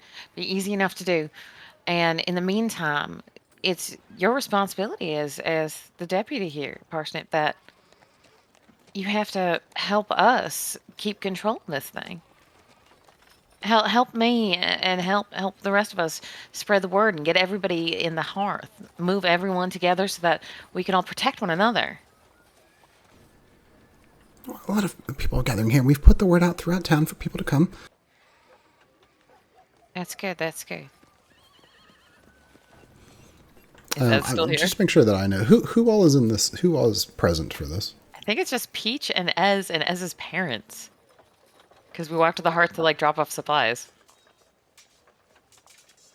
Yeah, I think Casey. Oh, go ahead. Yeah, because Shalati and Kabeth were heading to her farm. I think right after Casey would have left with Ez and whatnot, but shortly after leaving, he would have been like, I just have to do something real quick. I'll catch up with you guys. And he'll pat Ez on the back as he's carrying these 3 large bushels and run off. And he's going to go and catch up with Shalati and Kabeth. Wait, no, take somebody with you? No, okay. Buddy system, great. You can come back and grab me. Wait, who's Araya going with? I was outside struggling. If you guys all came out, I mean, I might have probably would have tagged along. Yeah, because next I was swept along with Ez's storyline. We cut for that scene and left your plot thread hanging. Still out there. Oh, I thought Wrestling with her tail. Yeah. Oh, I thought Peach and Araya. I thought you had concluded that. I thought you had gotten the sword away. And... Oh no, we totally totally. Oh, I got the sword. Sweet. Oh, good, we got it. Good. Yay! No, Yeah. last you left us, we were just struggling still. Oh, Yeah, that's I misunderstood. I thought Peach had gotten the sword away, and you guys had gone inside. If Casey moves to go off, I'd be like, "Oh, I'll go with you, buddy system." I have a sword now. I'm leaving with a group of them, Ez and Peach, and Ez's mom. So he'll probably ask for his sword back, and then Well, Peach has My the tail sword. wants it. I have the sword. Peach has the sword. Yeah, I'm the one the tail gave it to. I don't think either of y'all should have it. It's mine now. I don't want it. I know, but your tail might have mine of its own. And Casey, I don't want you to have any more sharp objects than you already own. I mean, with the danger about town, it's kind of useful. Yeah, it'd be Sure. real useful for me to use too. You're absolutely right. Hang on to it for me. But I'm going to catch up with you guys. I have one quick thing to do. And he pats Ez on the back and runs off Okay. to catch up with then- Shalati and Kabeth. Okay. And so then Araya, you're with Peach and Esmond at this scene? Oh, no, sorry. Sure, yeah. Yeah, Peach. Yeah. Esmond. Okay. I have my back to the wall. I'm back to the wall. Okay, so Hang out. Esmond, you are there with this conversation, I guess, with Parsnip. Yeah, and so Parsnip says, well, we've done everything that we can do. We've warned all the people in the town, and well, I heard about the fire. I'm glad glad it was just the bakery and not everything else, too. Well, we really need to find the sheriff. Is anybody looking for him?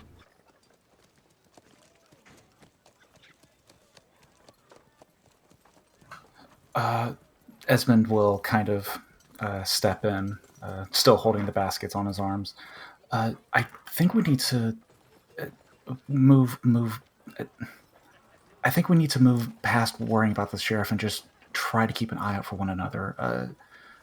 My friends and I have tried to implement. Mom, can I put down these baskets? This is actually starting to get really heavy. Yeah, so Gwen's like, oh, okay, we can put him over here. We're lying though, Gwen. He is pretty strong. Just please don't encourage her.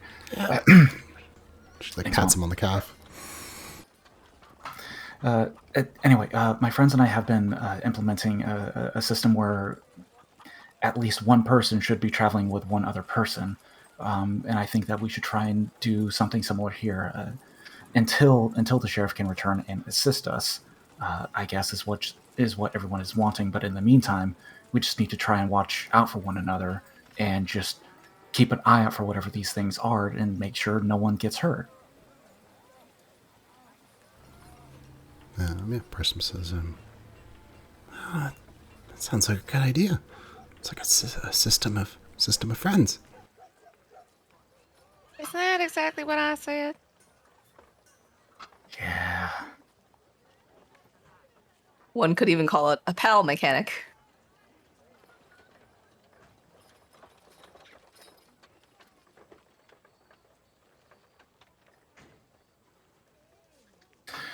Anyway, my friends and I have to keep moving on.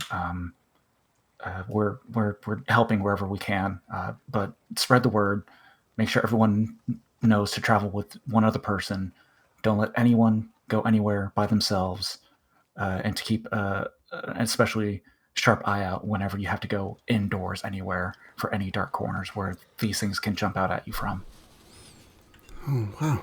Well, we've got a few hours still till sundown. We continue to be helpful citizens, and if anyone sees the sheriff, send him here right away. Yep, absolutely will do. Okay, Peach, let's head, and Esmond will turn around. But before we reach Araya, just kind of whisper to her, to Peach, "Hey, Araya, all right? She's acting odd." It's a personal thing, and I think she'll let you all know when she's ready.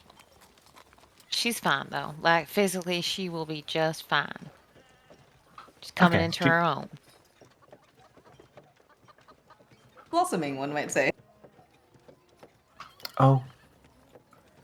Okay. I mean, I don't know what could have her more stressed out than a cursed item that could potentially kill her, but to each their own, I suppose. I don't think it's more stress so much as it's additional stress on top of. Okay, reasonable. All right, let's go. Lead the way, please. Okay. And you guys are going to the Wanderlust, right? Correct. We grab Araya on the way. She follows behind you, but like behind. I'm last. Okay. Casey, you catch up to Charlotte and Kabeth. Yeah, he's comes up from behind, from a little distance, as like, Kabeth, and then kind of wave and runs up alongside the two of them, probably on the other side of Kabeth from Shalati. She definitely gave like a side eye to Shalati as he ran up.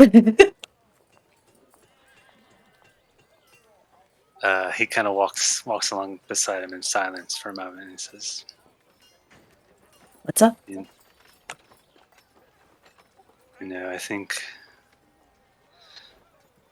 see that tree up there?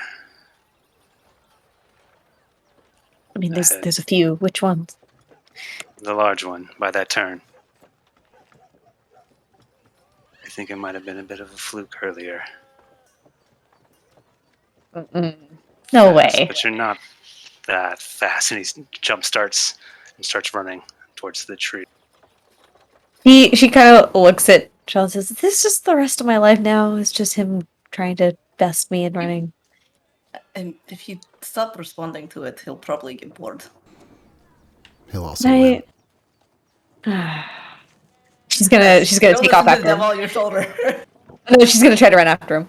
She's gonna sprint after him. She does not want to let him win, even with the head start. All right. Do your rolls again. I get 3. Yeah.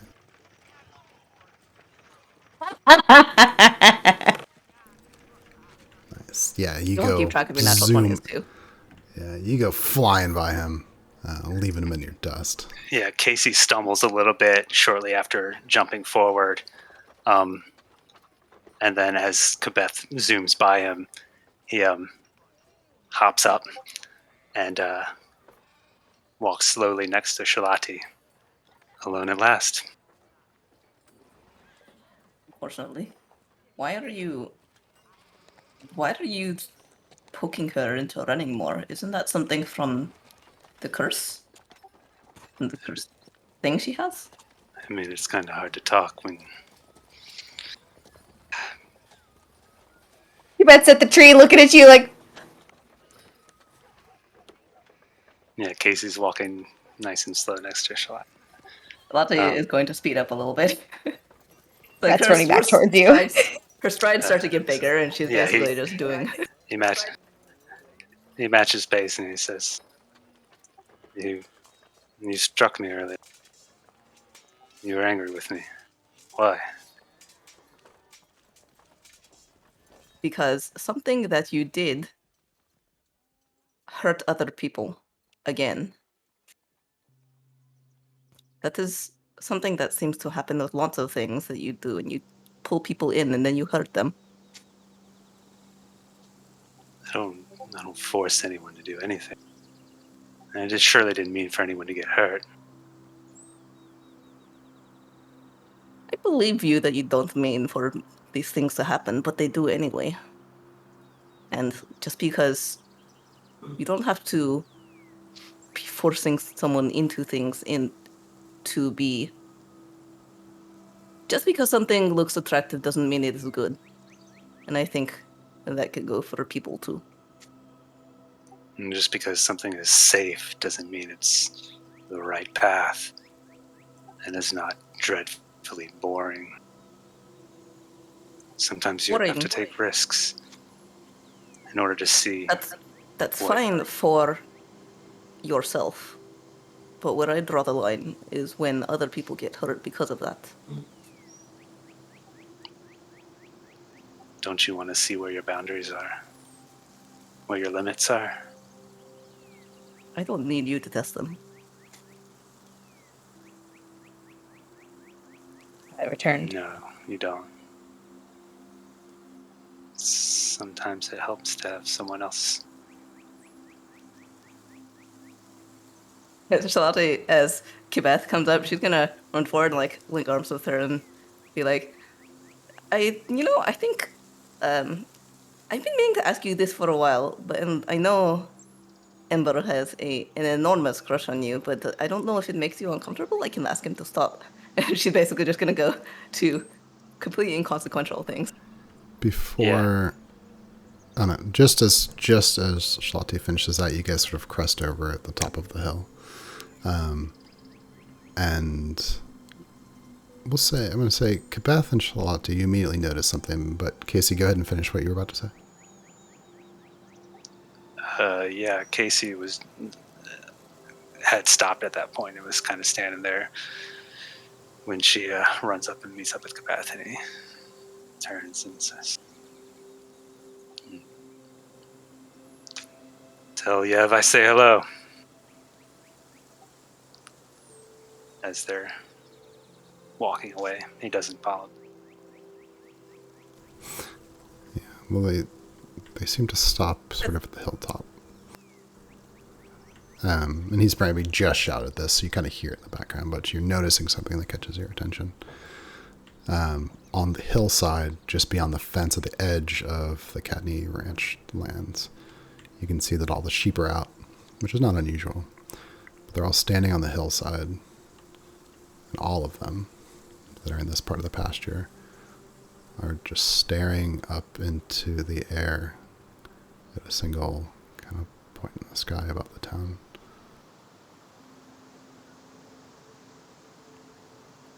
Charlotte almost unwillingly, in that horror moment of slow movement, follows her united gaze to look at what the sheep are looking at.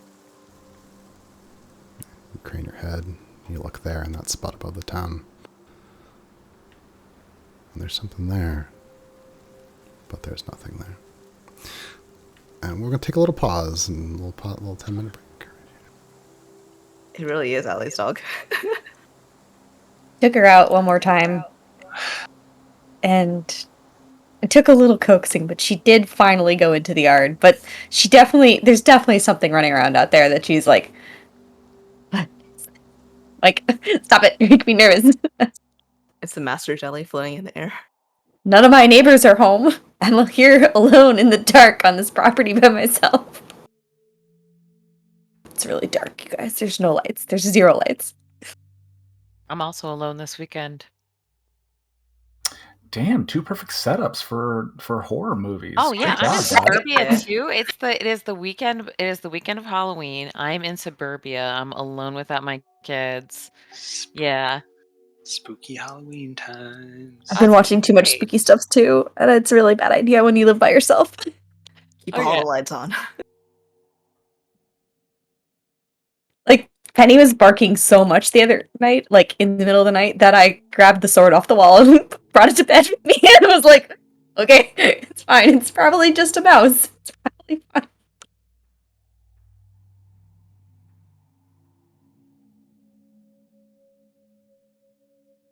How big is this sword compared to Peach? It was hang on.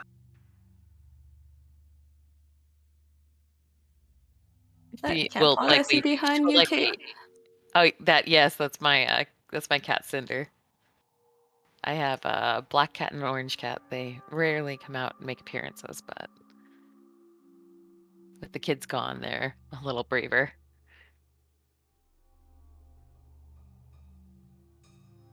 I think it was just a long sword, but an ancient long sword. Yeah, Peach doesn't actually plan to keep it. She's just like punishing Casey for a minute. Or for, a while.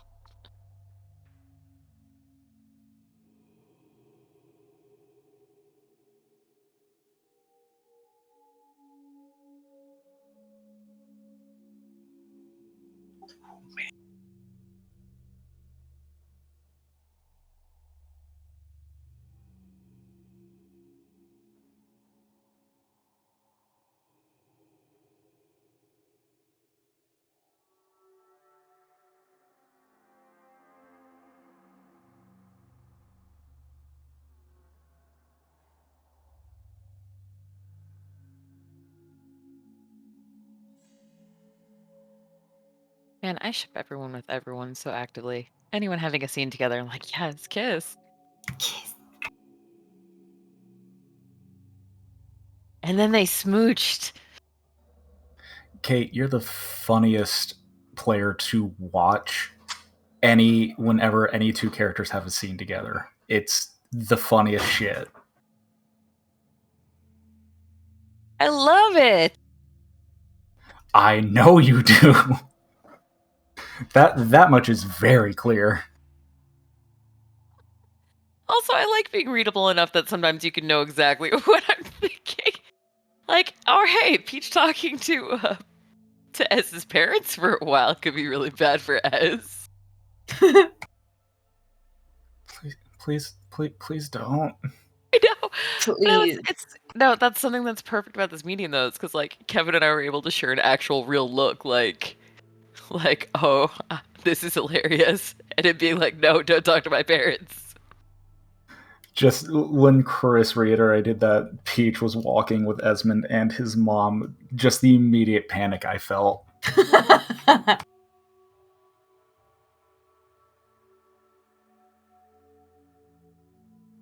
I mean, add to that his mom had just asked Kabeth if he was seeing anyone, and she was like, "Oh, nothing. Don't me. I don't know."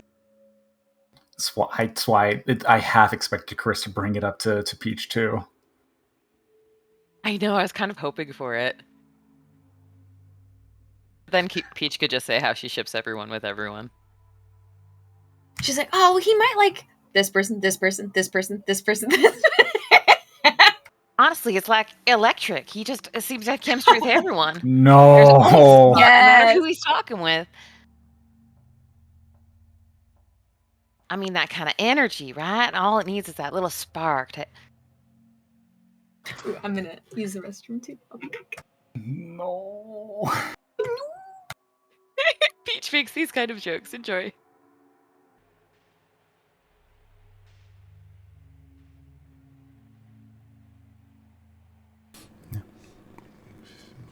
Wind moves over the hilltop, swaying the grass and the trees. There before you, a dozen sheep staring silently up in the sky.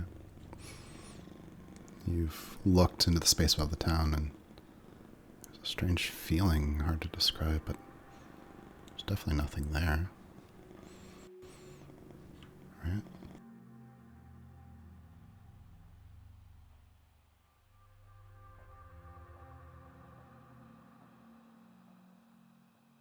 What's going on? You see anything, Kibith? I don't notice anything. I mean, she's gonna walk over to one of the sheep and she's gonna kind of wave her hand in front of it. Does it react? No reaction. There's still a weird feeling in the pit of your stomach. You should go back. Go back with Casey. I'm in close enough now to the ranch that there are other people there. And I don't What? think you should be alone either. No, we're gonna make sure you get to the ranch first. Buddy system. It's right there. Yeah, no. I'm not leaving till you're with somebody else. I know As you're in the midst of having that conversation, the feeling fades from your stomach, and suddenly all the sheep in unison just start hopping around, running through the field. In unison? They all at the They same just go time back to their- begin. They all at the same time begin. in a really unnatural way, I'm assuming. Yeah.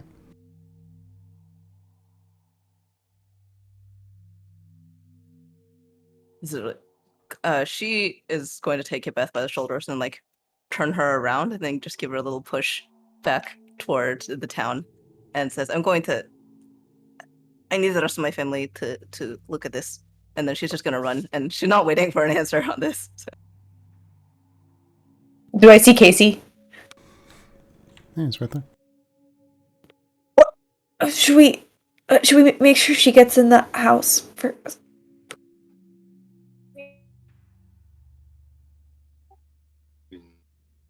She'll be fine.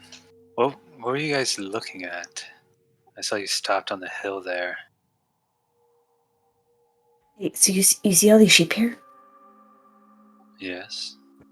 Every sheep was frozen still and staring at nothing in the sky. And when I approached the sheep and waved my hand in front of it, it didn't react at all. And then all of a sudden, all at once, they just went back about their business like nothing happened. Doing sheep things. Back to normal sheep things. Eating They're not grass. back to normal right now, right? They're hopping around like bunnies in unison. They in unison, they all at once simultaneously began acting normal. They snapped out of it all at okay. once, and then we're normal That was sheep. not the impression I got. I Because you thought said they were hopping normal. around. Yeah. And I was like, They get back to normal. They just they were doing a thing and then all of a sudden they all stopped doing the thing. You just instantly fall asleep looking at the sheep. Oh.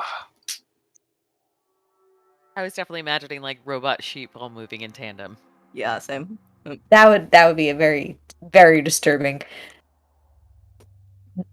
Almost as disturbing as them all staring at the sky in unison and doing nothing.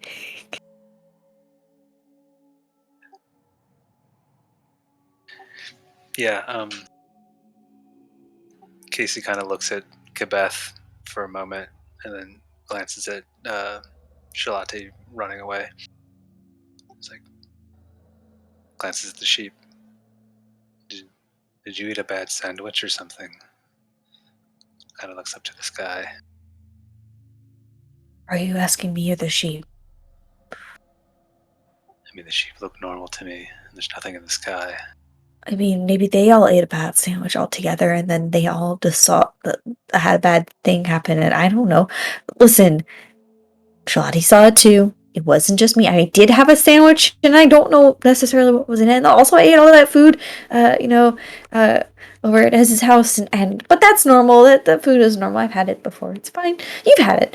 I'm sure that his mom's cooking is just fine and not at all weird. And So, I mean, Charlotte saw this sheep as well. yeah, I mean, you can go ask her. She just ran off to. I mean, we can go to the house and make sure that she's okay. We should go check on her family. I mean, did she seem upset? Well, all the sheep were frozen and staring at the sky. That would be kind of upsetting! Not about the sheep. Give it up. It's just getting old, man. Just stop. It's sad. Listen. I understand. We've been broken up for years now. I get it. It's hard. You'll be fine. Just there's other people. Come on, let's go. Let's go. And she starts running towards the house. Wait, say that one more time. You froze up a little bit for me. You've been freezing for me, so I'm like, oh, is it me or him? It's definitely me. The really funny part is you froze, just like staring up into the sky on your camera. Perfect. No, just let it go. It's don't make this sad for you, but just for you. It's sad to watch.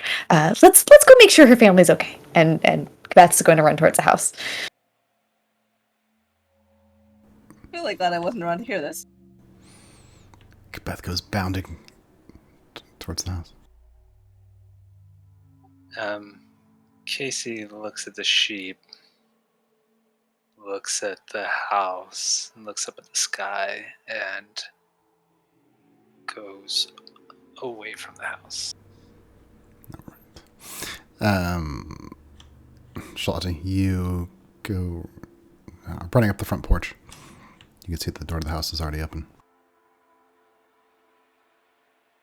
I think she probably doesn't think that much of it because I'm sure she's yelled at people to close it a lot before. And so she pounds her way in, just like blows past the door and starts calling out names. Yev! Yevetsek! Yeah, you throw the door open, but just right as the words leave your lips, you see Ember's there, kind of in the main room, armful of firewood, dumps it down, kind of near the hearth, looks over you. Ember, where's everyone? Ash is at the garden, and Yev is in his room. Have you seen anything like a jelly-looking thing about this big wandering around, maybe setting fires to things or trying to eat your face? No. Or Yep. sheep staring at the sky? How are the alpacas doing? I mean, aside from the one the other morning with the bad birth, no, they've been okay. You go find everyone else and tell them to all come into the dining salon, living room. Yeah, I think with you actually having already just shouted, you actually just see Ash and Yev appear. The others, I think, you hear them like playing upstairs, probably. I think I can't remember their names. Great grandfather and step grandmother, I think, or your grandfather, your great grandfather, and your grandmother should also be here. I think and all the right chance, everyone, not just the family. But she's gonna go up and check on the youngest kids as well. Yeah, you head up the stairs. You do see upstairs. Oh, geez. Yeah, Aster and Amaru are playing. And you can see Zakal is like probably I don't know, reading something. She tells Zakal, Zak, good, okay. Just keep watching them. If you see anything that looks like a round slimy thing wiggling its way in here, just shout. I need to talk to everyone, and then we'll come up and tell you, but I don't think they should hear it. I'll tell you later. Yeah, and the And she's young like Goliath pointing to looks the others puzzled too. but nods. And then she's gonna go back downstairs and scout out. She's basically rousting everyone that she can find out and to like a main room. And I assume at that point probably Kibeth comes in when everyone is in the sitting room. Yeah, probably Kibeth's there in the doorway. Yeah, looks as though everyone's accounted for. Maybe aside from the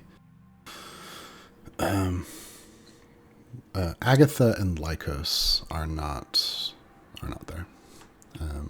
To be clear, as soon as Kabeth came in, whoever she saw first, she immediately walked up to them and was like waving her hands in front of their eyes to see if they noticed her. Yeah, I think Ember like high fives you really hard. He's also a satyr. Okay, He you're good. has a major crush on her, instantly. She'll just move on to the next person. All right, how about you? Oh man.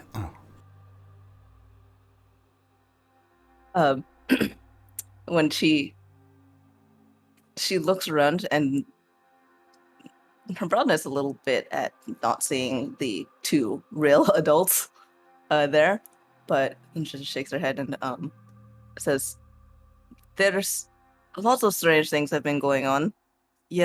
How could you be so stupid as to believe something like Casey is telling you?"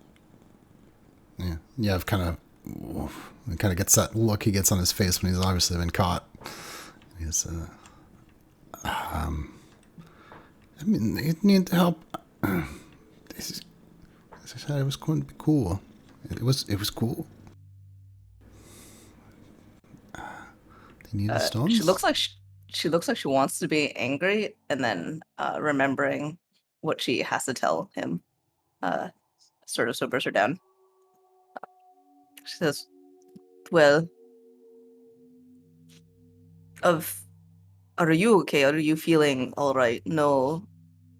She's trying to like remember what people had said symptoms were. Like, do you feel weak or sweaty or anything? Do I? No. I mean, you told me to stay home, so I'm going to stay home. But I should be out helping you. she kind of looks at him and says, "Do you think shaking him would, if it's in there, do you think shaking him would like get it out?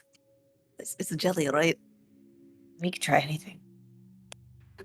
She's gonna take Yevitzek by the shoulder and like give him a few good shakes. Oh, no, thanks. Stop it.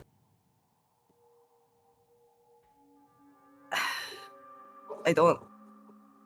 This can't be worse than telling them. Fennel is dead. He was killed by a creature from the ruins. And we think that creature, no, we know that creature, or at least something like it, is in the town. No. I saw him. I was there. No. We took him out. We took him outside. He was okay. He's not. She kind of looks at Kipeth for help a little bit. Somehow it seems harder for her to be saying this than it was with Fennel's grandfather. No. He was okay at first, and then something happened, and then he was not okay anymore.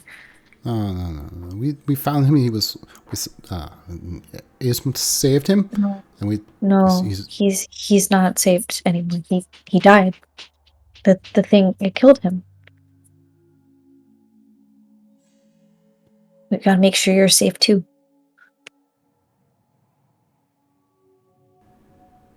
He kind of looks you at you have- from. He turns and have he, any- he turns and he walks away. He starts going upstairs. Yevitzek. Here's door slam.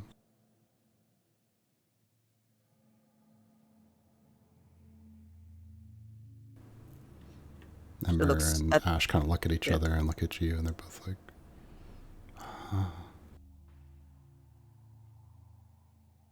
I'll follow him later, but yes, whatever is in. So apparently the whole story, that when Yev came back in last night late, it was because he was out. Casey had managed to coax some of the other younger ones to help him in blowing something up at the ruins to get some stone. And instead of just getting the stone, that ended up creating a hole in the ground. And in the hole in the ground was some kind of monster that I guess burrows into people and hides in them. It's like a. Then she makes like a little gesture and kind of like wobbles it. yeah. Ash, like, kind of eyes go wide and she backs up and covers her mouth. And Ember, he like crosses his arms and he looks confused and he says, "Oh, so there's no monsters anymore." I wish. I was not there for the first one, but I saw one of them set fire to the bakery, and the Baker Sally is safe, but the bakery is gone. And Or You bakery. saw it? You saw it? You saw it too? I saw a dead one.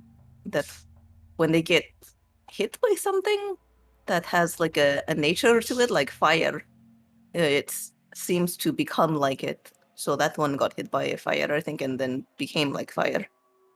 And they don't seem to like light in general. I don't know. We don't know very much about these things, but basically, if they do like to get into people, we cannot let anyone sleep alone or anything. And then she looks up toward Yev's room again. Wait, 1 second.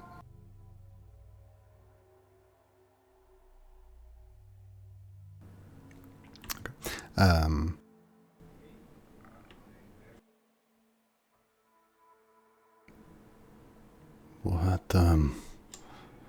What should we do if there's no?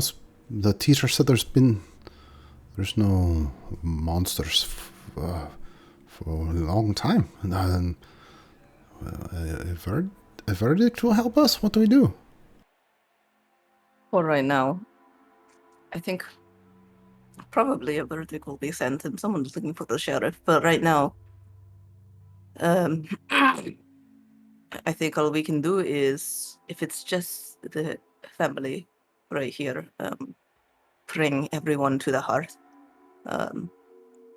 so that some people can stay sheltered together and maybe sleep in shifts, so that not everybody is asleep at the same time, and some people can keep watch. Wait, we cannot leave the farm. What about their sheep, their lambs, and the chickens? And I know that is hard too. At the very least, when at night, go to town and sleep at the hearth instead of here. I think at here for chores and everything, everybody needs to go in pairs, like a pal mechanic.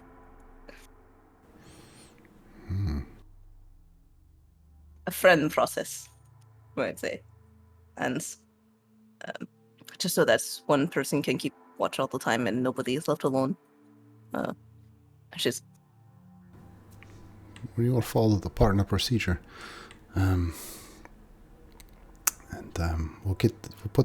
Try to put the animals into pens in the barn, and at sundown we will go. I think we might need to take some of the older ones as well, dart them into town, and then we can slaughter them and help feed the people. Oh my gosh. I just realized that happened this morning. Also, apparently magic doesn't work anymore. So that's new. What? So, and then she's gonna go into she's basically gonna start from the beginning and just go over the whole thing. Okay. Yeah. Eventually, I'm first like, oh shit. Yep.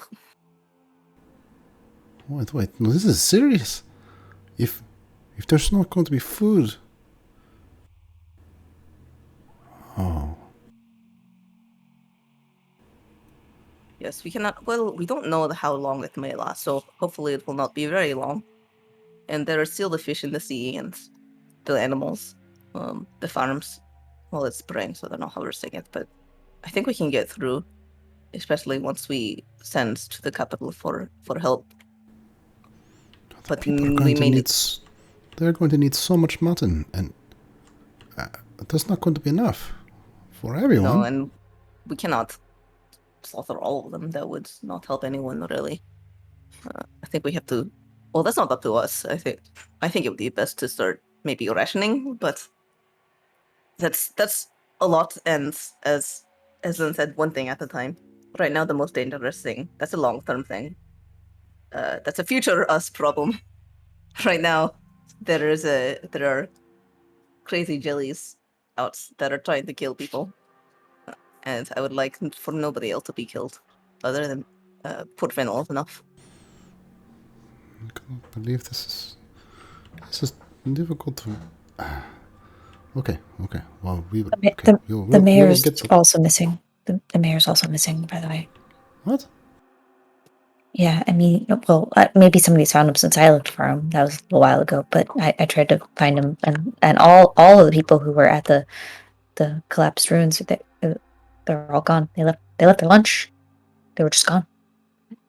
Well, while Kibeth is saying this, Charlotte is kind of leaning to me like, maybe we don't need to tell them that yet. That's a lot. We don't need to panic. But apparently too softly for Kibeth to hear. Yeah, Beth is this right over her head, totally oblivious to this. No idea that you're saying this. And then she'll turn to you to be like, "What? What were you saying?" Yeah, you see it all starts to sink into Ember. He's like, oh, okay, we'll go to the hearth. It'll be okay. Yeah. Yeah, it will be okay. You're an adult, you know, right? Yeah. The two of you do not let each other out of your sights. And or I'll at least I can go with Kibeth to make sure she is safe. You know. Charlotte looks kind of awkward at this too. It's a friend functionality. It's fine. I can run really fast. I don't need. I'm good. As long as you guys are safe, it's fine. I gotta go back home and round up all my siblings. Maybe Ember, you stay with Zakal and make sure that the young ones are safe as well. Ash, Tivatek may not want to see me right now. Do you think you can tell him about everything I told you? Yeah, Ash is like just sitting down, and like tears are in her eyes, and she's kind of holding her mouth, and she is not. Seeing this, Shalati sort of softens. Like she's been extremely this, and the next thing that needs to be done, and then she kneels down next to her and just gathers her in for a hug and says, "It's okay. I know it's there's a lot, but I mean, we've had both of our families have had a lot happen to them, and we've gotten through it fine, right? Like we're even. I mean, things that have happened are horrible, but it sort of brought us together. So maybe this will be like one of those, and then we can talk about it later, or get past this and never talk about it again. Maybe." Ash says, Fennel was his best friend. Oh, yes.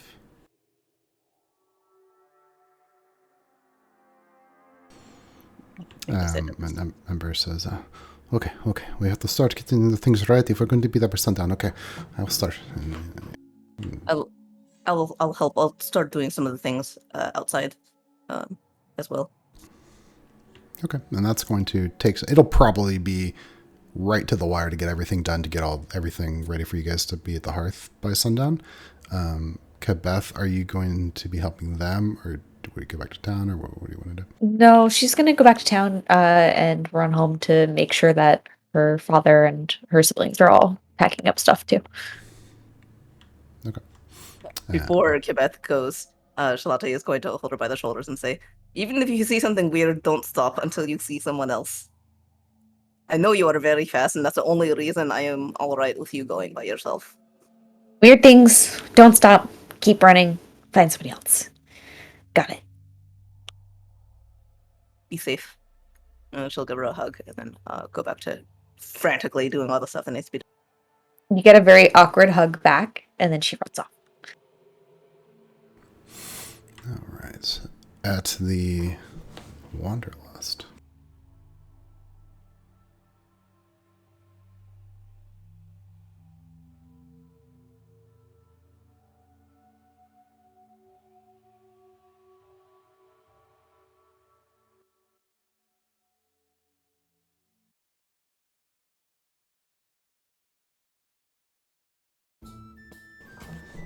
Surprisingly crowded in the Wanderlust during these trying times. You hear the sound of murmuring voices, worried conversation, the sound of alcohol being imbibed in quantity. Miranda is standing at the bar with a couple of the usuals, and they seem engaged in heavy conversation. You can see most of the tables are crowded with people deep in conversation. You have got to be kidding me. Why are there still so many people here? I mean, because nobody wants to stand outside for forever. We should make an announcement. Get them all out of there. I guess I'm gonna find my mom. Okay, go find your mom. You make that announcement. I'm going to find the power circuits. I'm gonna go ahead and shut that down. Yeah, I'm gonna tell my mom though too. I don't want her novelty lamp to go off. I'm sure she'll somehow get by without it. Araya, why don't you go with Peach?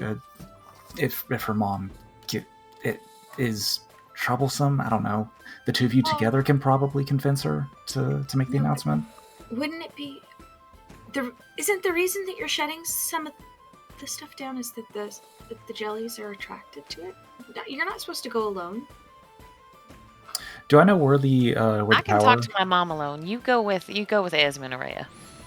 Yeah, you can My see mom ate a jelly.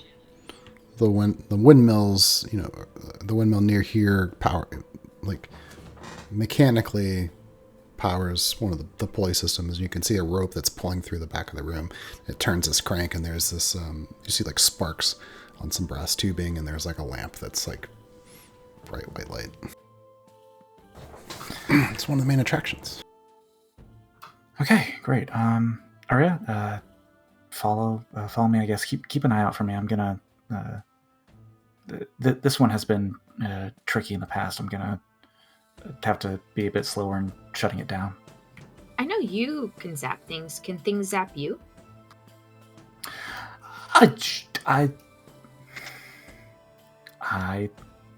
No, actually, yes, they absolutely can. I have been shocked by these so many times. It doesn't seem to hurt me as nearly as bad as it does my parents, though. Maybe because you're taller? I don't know. I assume it has something to do with my ability to call it forth innately, but it's not something I've thought about too much.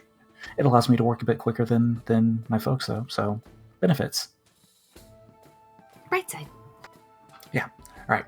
Watch my back. I'm gonna get to work on this. Keep an eye out for that thing. Looking for rogue jelly. And we're gonna do that while Peach does her thing. Talk to my mom. Yeah, you have to understand, we don't have that many rooms. It's a tavern, not an inn. And everything's filled up for the night. But we got food. We got all the food to keep you safe through the end of the world. Enough alcohol too. Mom. Oh, hey, honey. Mom, what are all these people doing in here? We're supposed to gather in the hearth. Everybody should be outside around the town center. Hearth's no fun. It's outside. There's no roof or rain comes down right on you. Yeah, no, there's no roof means there's no place for anything to get the drop on you. These are serious. These jellies they'll burn your skin off your arms. It's not funny. We got to get everybody out. We got to make an announcement.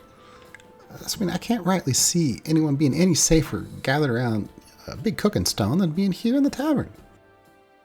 Oh, Ez thinks they're attracted to the electrics or something, so he's gonna turn off the generator, and then we're gonna get everybody out of here because we haven't searched this place.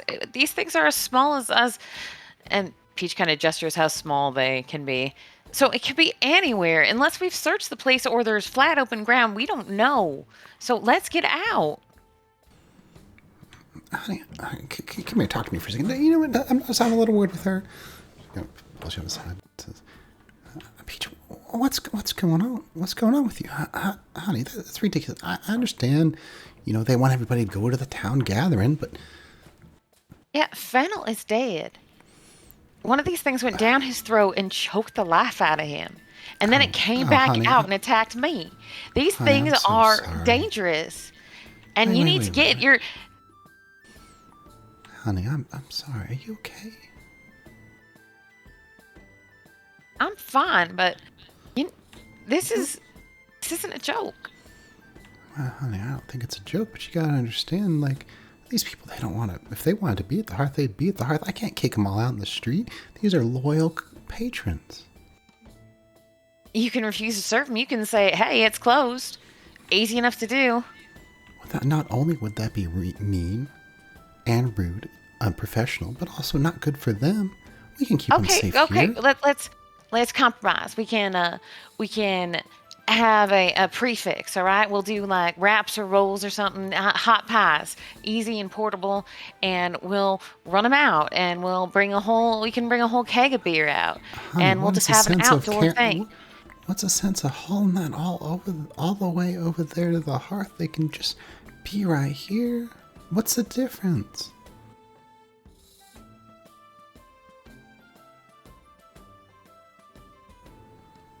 This place you gotta trust me on this. No, you gotta trust me on this. I do trust you. I do trust you. I trust that you're upset, and I don't want you to be scared, honey. But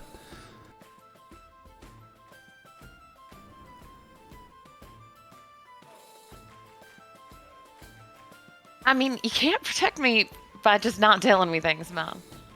That's just. We can't just pretend it's not happening. I tell you everything. Okay, why didn't you go to the warfront? Honey, they got so much to look at all these people that need my help. Where would all these people be right now if I wasn't keeping this place running? Where would you be if we weren't keeping everything going? Where would I be? I'm going to be on the road to the warfront myself in 3 weeks. What do you mean, where would I be? You don't need to do that. I need you here. Oh. What happened to you? I thought you were this great adventurer, but you're scared. I'm not the one who's scared. You're scared. You're scared for me, and I can be fine. You're right. I'm scared that all kinds of terrible things would happen. But it took me a whole lifetime to find a place that's home. And I don't want to see all this go away. It won't go away. We're evacuating for a few hours. We're not going to burn the place down. Get outside for a few hours. Come on. Well, when does a few hours turn into a whole day, and then a couple of days? Then how long? When do I get to come back, and why would I get to come back? 8 hours, one shift. Everybody can miss one shift. I know that we can afford to miss one shift. Everybody can go outside for 8 hours and at least give us a chance to search the buildings. Okay. Tell you what. Let's do this. You know what? People listen to you. Why don't you just tell these people that they need to go to the hearth, and we'll tell them that we'll have some pies. We'll have some pie and some ale waiting for them. And the people who want to go, well, they can go and we can take care of them, sponsored by the Wanderlust. And those people who, they just don't want to go, well, we can provide them a safe place right here. How about that? I'd love the chance to make an announcement, Mom. Thank you. I think that would be fantastic. I think you'd be really good at it, honey. You know what? I think you're going to save just all these people.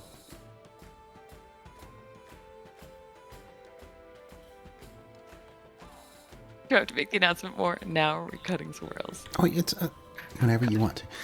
And so, meanwhile, in the background, Esmond sneaking his way over to the... Has been losing his mind overhearing this conversation. Oh, no. Out of character, I'm losing my mind. In character, I can't hear it. It's crowded here. I'm focused on a goal. You begin to approach the famous lightning lamp. With Araya's help, I want to carefully look around the area, make sure there aren't any jellies in the immediate vicinity surrounding the power circuit. Yeah, you take a quick glance around. You realize, I don't see anything, but you also realize, man, it's so crowded in here. So many places a jelly could hide. I wouldn't be able to see it anyway.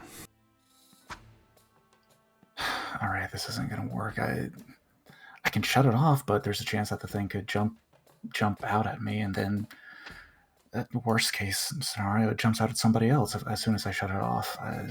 Well, no, but the goal is to make it a less attractive target for it. Like, the goal is to shut it off and then turn myself into the target. wait. No.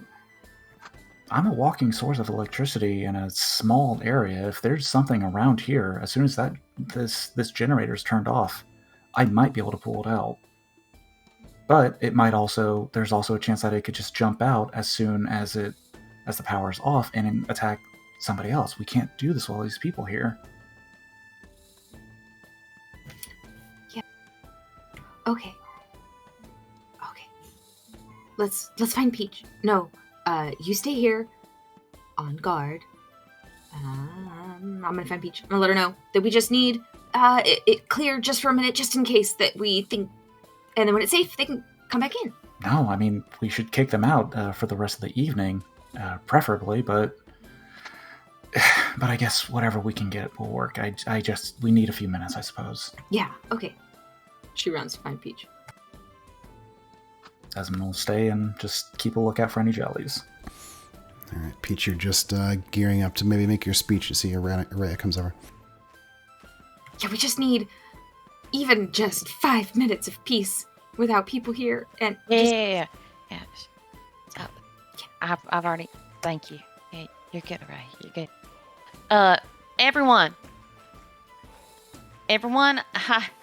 Hi, I'm Peach Fine. I know that you know me because I'm here Applause all kind the of goes time. throughout the tavern. Thank you. I know. Song! No. But I'll give a command performance if we all go out to the hearth right now, because there is a real threat here. These jellies.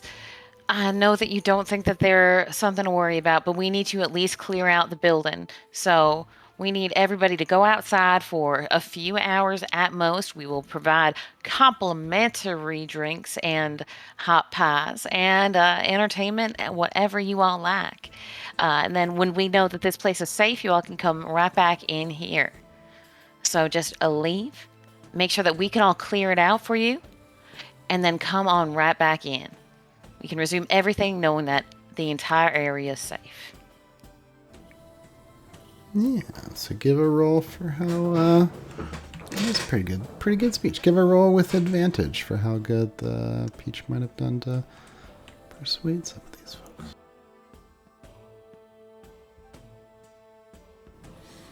You can roll one more time.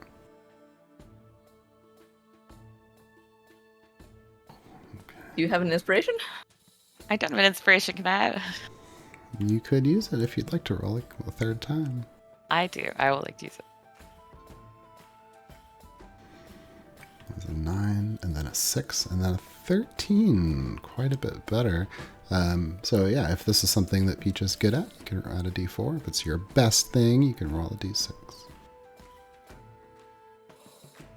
It's definitely something she's good at. Is her best thing convincing other people of stuff? Yes, maybe. I'm kind of actually vibing on Peach so far, being a very convincing dude. +2 for a total of 15. Yeah, you see a couple people look at each other and like, hey, man, free food and drinks. Yeah, let's go over there. And you see about half of the people from the tavern, which is pretty good. They start filtering out through the door, heading towards the thing, and then a couple over them, they kind of shrug and they're murmuring kind of to each other. Would Esmond have heard the speech and seen everyone clear out? Yeah. They're in the midst of clearing out. All right.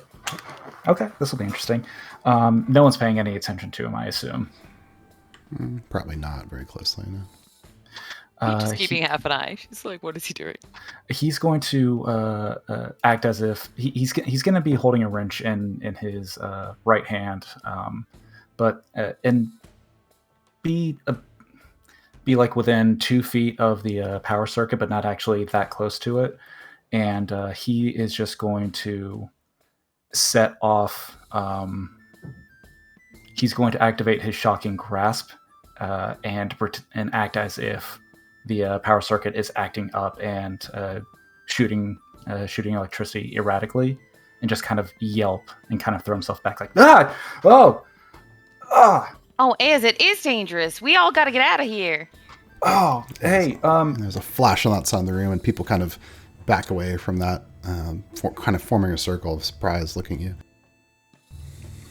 Hey, folks. Hey, there's an issue with the power circuit here. It could cause it could spark a fire. Miranda kind of sweeps down. She's like, "Esmond, are you okay?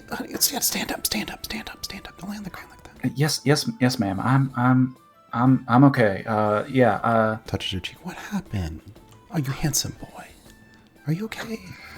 Yes, ma'am. I'm okay, but With everything that's happening right now, I've been running around town trying to be as helpful as I can, and I'm checking on all the power circuits throughout town that I can find to make sure everything's fine.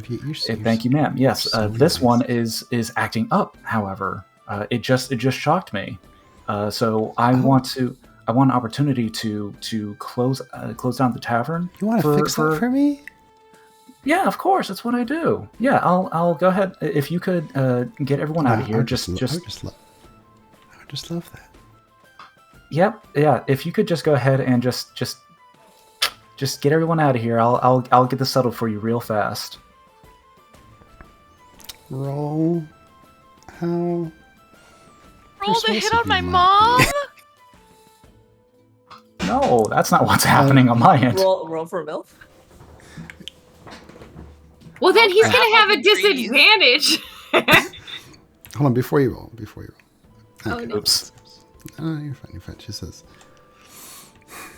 okay, for you, Esmond, for you. Okay, everybody.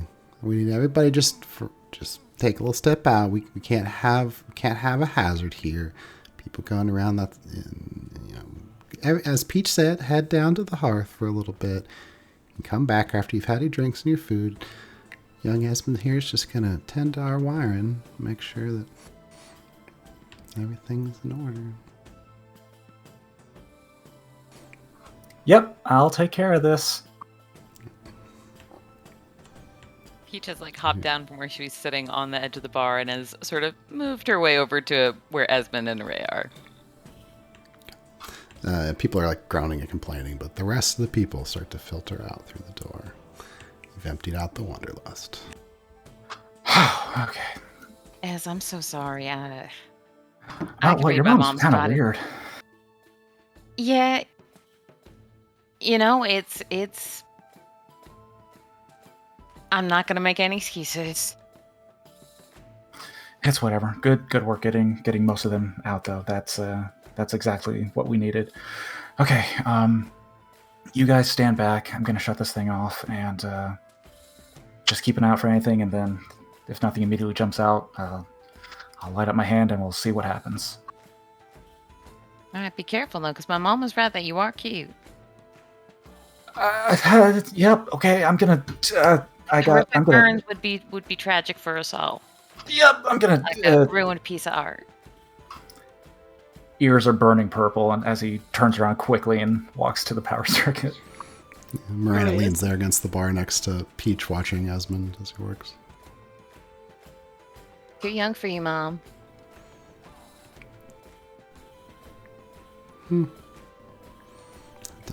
Oh, honey, I'm sorry. I didn't realize. I'll stay out of your way. Yeah. Yep, don't bother him anymore. Makes me uncomfortable. Okay. She wanders off into the back.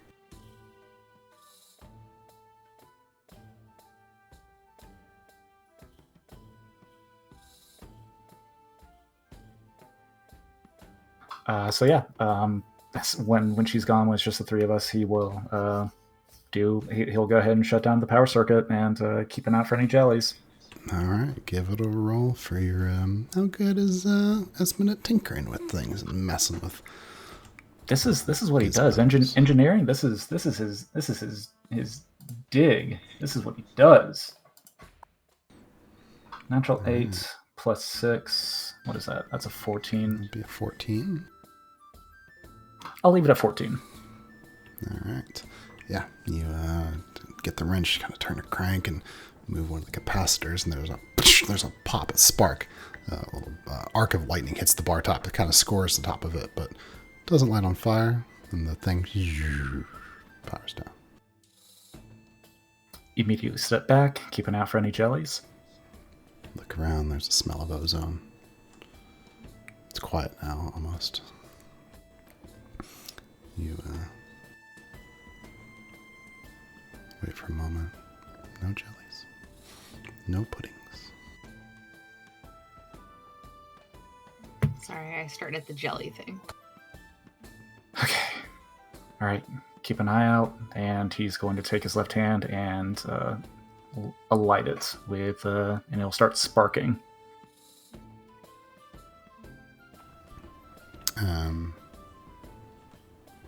Yeah. So there in the tavern, bluish light flashes out against the walls. Nothing happens.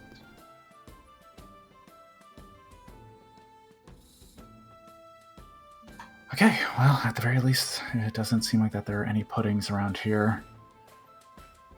Peach. Was something supposed to happen? I mean, if my hypothesis is right, then these things are attracted to their natural elemental sources. So if there was a blue one, then it might be attracted to electricity, which is why we're checking all the power circuits in town. My theory could also be wrong, though. Either way, it's good to clear this place out of people. I convinced your mom to have people stay at the hearth. It's a really bad idea to have people confined in a tight space like this, especially that many people. I know. I recognize the threat of it. I don't know how long we can convince her to keep him out, though. Oh, wait. You DM, you said that the bar top was scored with a lightning shock, yeah? Mm-hmm. And it smells like ozone currently? Mm-hmm. Nope. We can work with this. We just need to tell your mom that the place has been it's still not safe. It's going to take me time to make the repairs. The shot of lightning nearly hurt one of you. It scored the bar, which, by the way, is only going to make this place more authentic, I think, which you might be able to sell towards your mom. I don't know. But either way, we can use this to keep people from coming back in. Yeah, let's, Ray, would you mind grabbing my mom, bringing her back in here, and then Az and I can...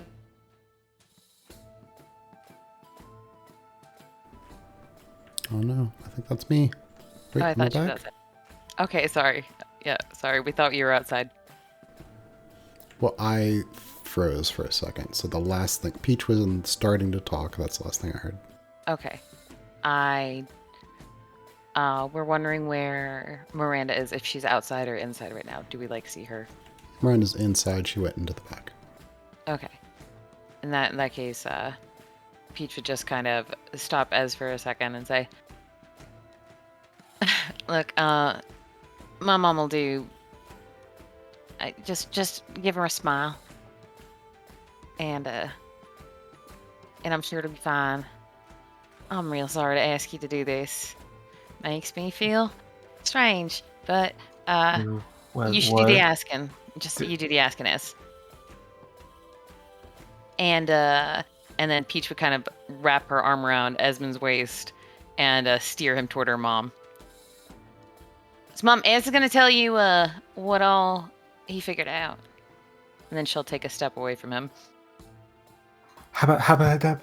What? What are you doing to me? What are you doing to me? You're fine. You're fine. I'm looking out for you. You're all right. Tell my mom why nobody can come back in here. No.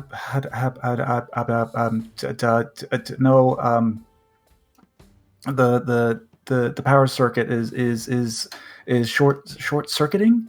So Have you gone into the back, or are you still with Peach? We're both in the back. Okay, you both. Okay, so Yeah, you step back she behind walked the bar. with him. Yeah, she walked with him back there and is still standing next to him. And she walked arm in arm with him there. Okay, yeah. So in this back room is kind of, I guess, like Miranda's office kind of thing. You see, she's back there. There's like a trunk at the side of the room, and it's usually you see it locked, actually, and it's unlocked and sort of open now. As you guys you step in, she glances over her shoulder. You says, "Oh, so you took care of it?"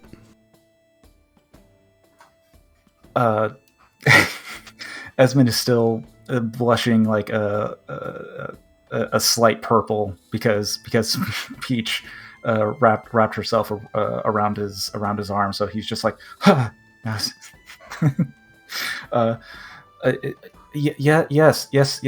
ma'am. It's no good. It's no good currently. The power circuit is short circuiting.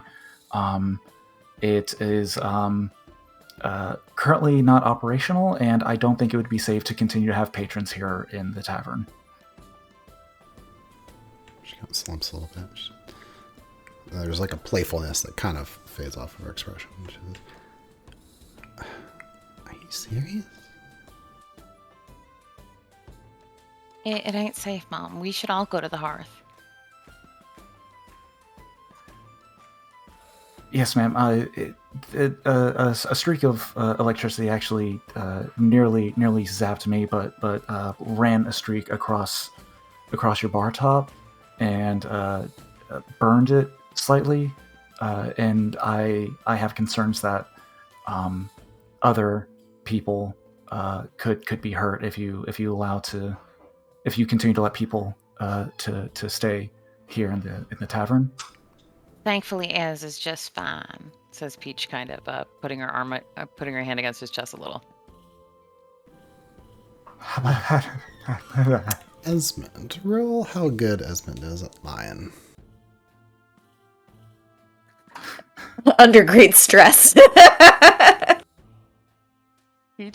Peach will later try to explain it as she was protectively flirting with him. Do I have an advantage on this for having Peach assist me? No. Trying to help so bad. Balls. Okay, he's not good. That's a straight 20. Oh my god. Hey, 17 on the die. I'll keep it. Yeah. She kind of like licks the back of her teeth in this indecisive mannerism.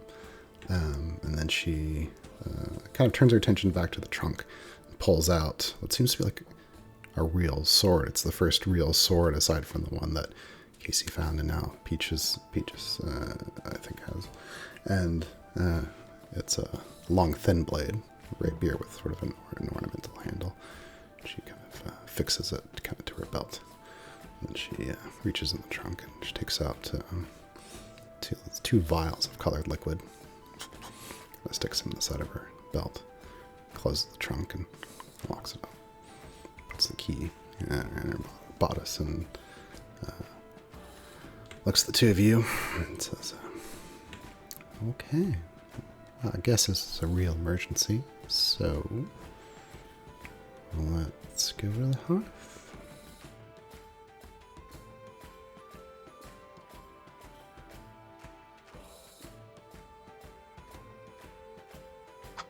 Let me have one little word with Ez before we catch up. Would that be okay, Peach?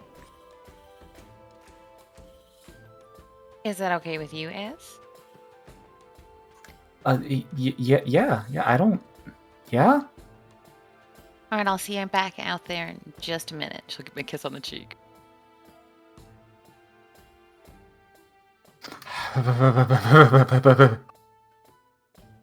Man, I wish his parents were here.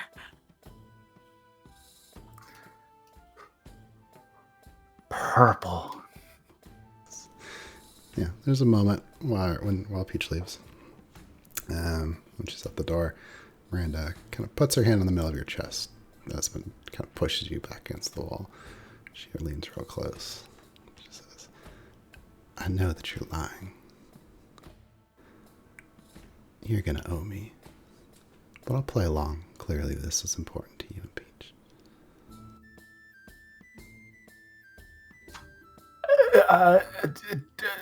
That's all he says. She pats you on the chest a few times. Too bad you're taken. Walks out.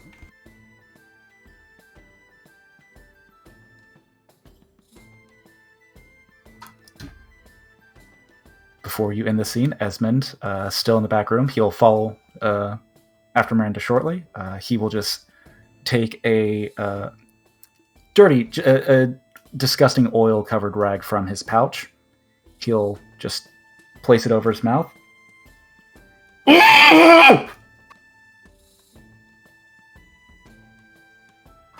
What just happened? Nice. All right. Before too long, people have... I should say, it probably takes a while. There's some time that's necessary as people begin to filter into the hearth. You've convinced a surprising number of people to join you, those who might have otherwise stayed behind in more public places. Meanwhile, over on the other side of town, Casey.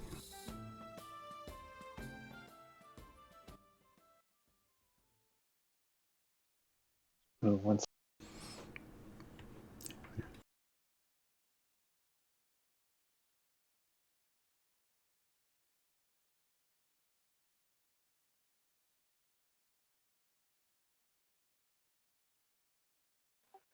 Did I make it over there, Chris?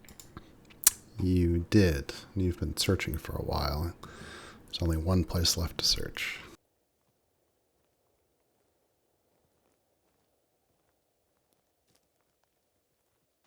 Casey looks around the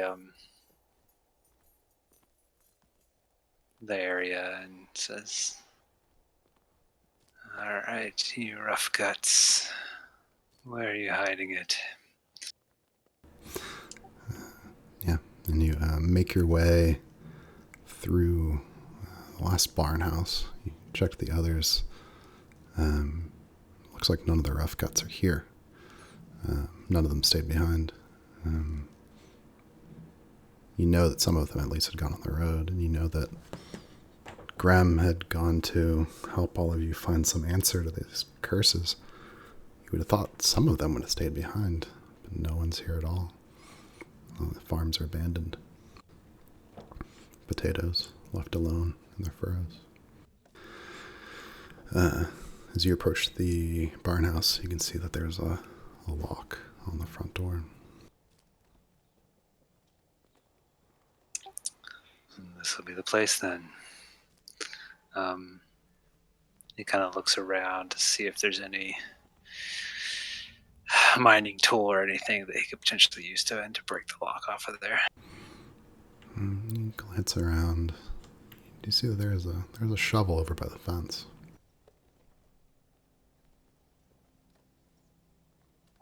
Yeah, he'll grab that up and see about knocking the lock off of the barn.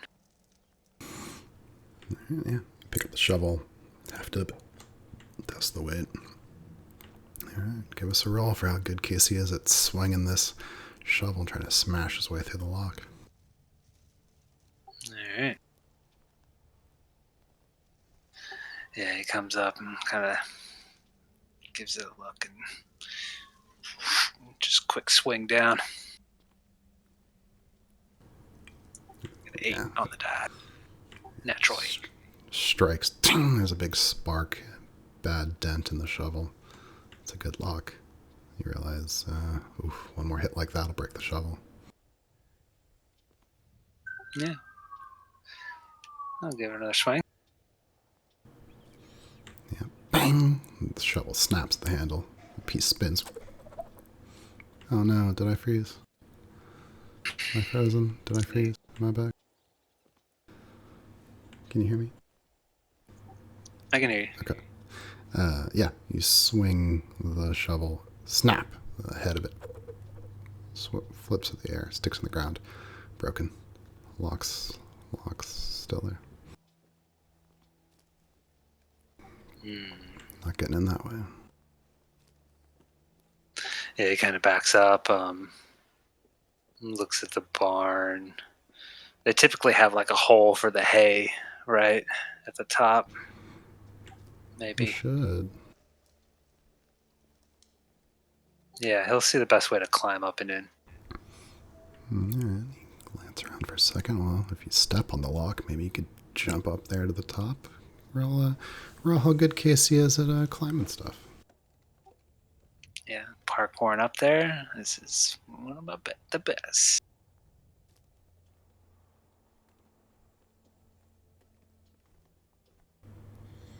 Alright, 7 plus 5, 12. That's enough to, you get a foothold, leap up there. Manage to just barely get your fingers onto the ledge, but you're going to need you don't have a foothold now. It's going to be pure strength to get yourself up. Did I break up all the way? Yeah, you're freezing. Oh no. I leapt up there and managed to. Yeah. I think you were going to say forward flip into the. You barely get a finger hold. Oh no. Oh no. Oh no. I know, first. No. Oh no. I'm back. Jeez. Sorry, guys. Yeah, you managed to barely get your. Nope, I'm frozen again. I can tell none of you are.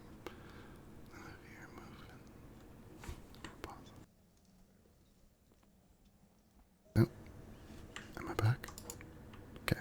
Maybe I'll talk really fast. You barely managed to get your fingers up on the thing. You gotta use pure strength to pull yourself up. Roll just pure strength. Yeah, there's no footholds. 7 plus 4 for an 11. Just barely enough. But as you get up there, you hear your daggers falling out of your belt, stabbed in the ground outside. Oh no. Okay, Casey. Wait, is Casey there? 1 second.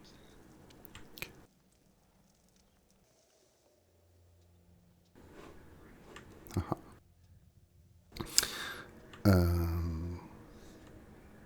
Casey, you've jumped up.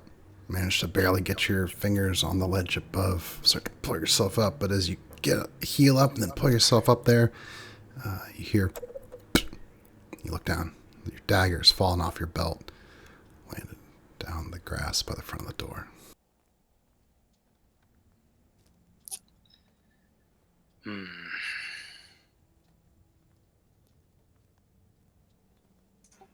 Well, he kind of looks inside the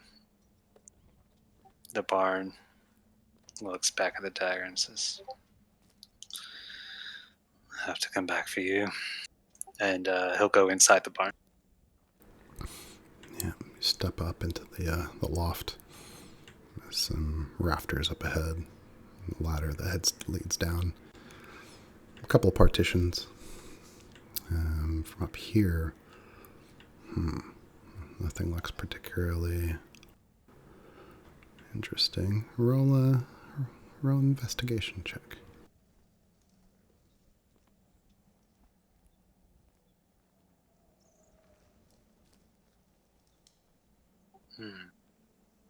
Fast, but not that kind of fast. That's a natural 1, yeah. Don't you have an inspiration? Are you I love this inspired? game so much. I do, but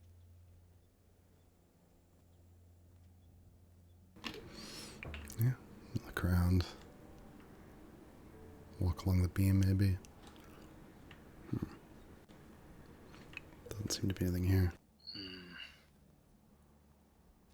This is the last place it's got to be here. I'm going to go down the ladder, look a little closer. Yeah, climb down. Get down to the bottom. You can see some marks where wagon wheels, kind of in the loose earth, and some straw left over. You don't find what you're looking for, though.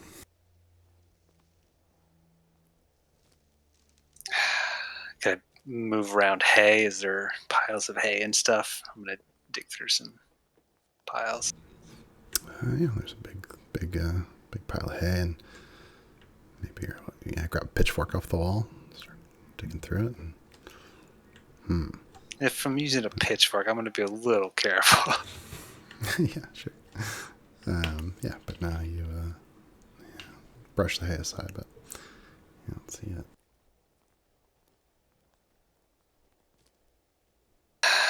Well then, suppose that's that.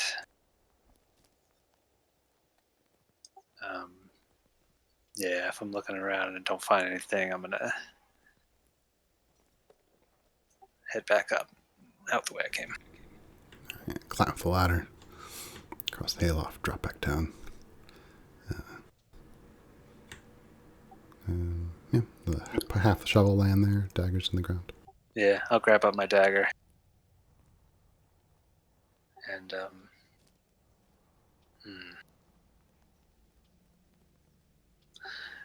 I'm also going to check the entrance to the mines, the hidden one that we came out of, into this place. Yeah, you head over that way. Yeah, I want to look just inside to see if they might have put it in there. Yeah, you head that way. You find that old entrance that you came out of before. Yeah, it's between those trees, and there's that rock. Yep, it's right about there. But when you pull back the tarp, there's the thick dust. You look just a bit, turn the first corner. It looks like you smell the lingering scent that you're now familiar with. It looks like they collapsed the tunnel.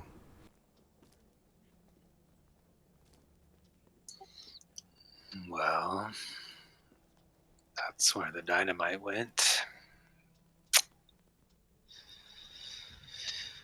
Fair enough. And he'll turn and he didn't find the jewelry or other weapons anywhere when he was searching, did he? No. Yeah, he'll kind of nod and say, "Fair enough." Head back towards the town. Cool. Did you leave the pitchfork behind or take it with you?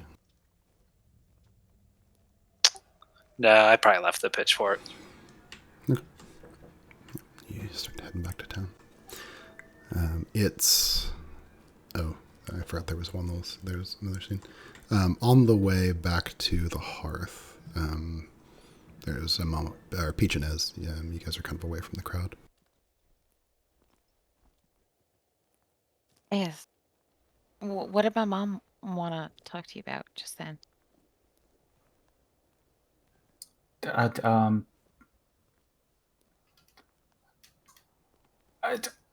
She just wanted to. She just said thanks for nope. She your mom's scary. She knew I No, was lying. I'm real sorry. I didn't mean to make you feel uncomfortable with all the touching and the cuddling up close, but my mom said something about you earlier, and I kind of felt like the only way to protect you from her was to act like you were mine, and I don't want to make you feel uncomfortable. That's what I felt like I had to do, And then she asked for another extra minute with you, and I just want to make sure that you're okay, Ez, because my mom is, I don't know, like me, but worse, I guess.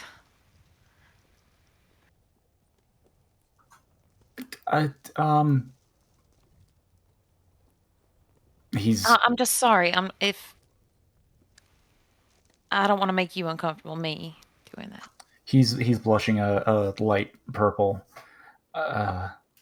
No, it's fine. And I mean, I do think you're handsome. Is like it's not that not that I wouldn't. I just don't mean. Deeper purple. It's okay. It's okay. It's okay. It's fine. It's fine. It's I you were doing it to help me. It caught me off. It caught me off guard. Is all. That's it. That's it. I get it. It's smart, really. But it's nothing. Okay.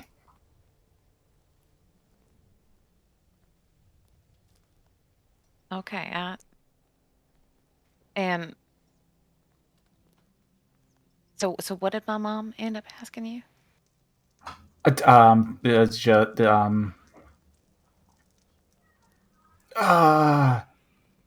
Just tell me the truth. It's okay. I know it was awkward for everybody. You can tell me what she said. no, it's fine. It's fine. I just there's not a lot of times where my mind tends to not operate for me. I'm just it's playing catch up at the moment. She knew that we lied, but says that she'll do it because you seemed concerned about whatever about the puddings, but says that I owe her a favor in the future. But that's a later problem. Let's let that. We have to get to the lighthouse. Let's. Where's Araya? We got buddy system. Buddy system. We gotta all stick together. We should head to the lighthouse now. Meanwhile, at the hearth, well, Peach and has been slowed down and they're talking. Gwen. Wait, what music am I playing? I can't hear the music with these headphones. I'm I playing can't hear the mountain music at all sounds. right now. Really? I'm gonna reload. It's quiet. Well, for me, hold but on, no, hold on, Chris. Why do you want music playing for my mom? What do you? What Just because did, I was playing like mountain windy music for Casey. Okay, all right.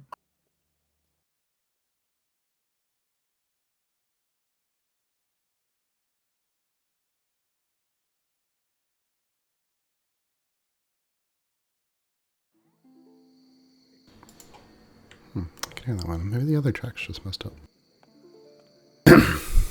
The sun has dipped low on the horizon. Still a crescent, still a half circle.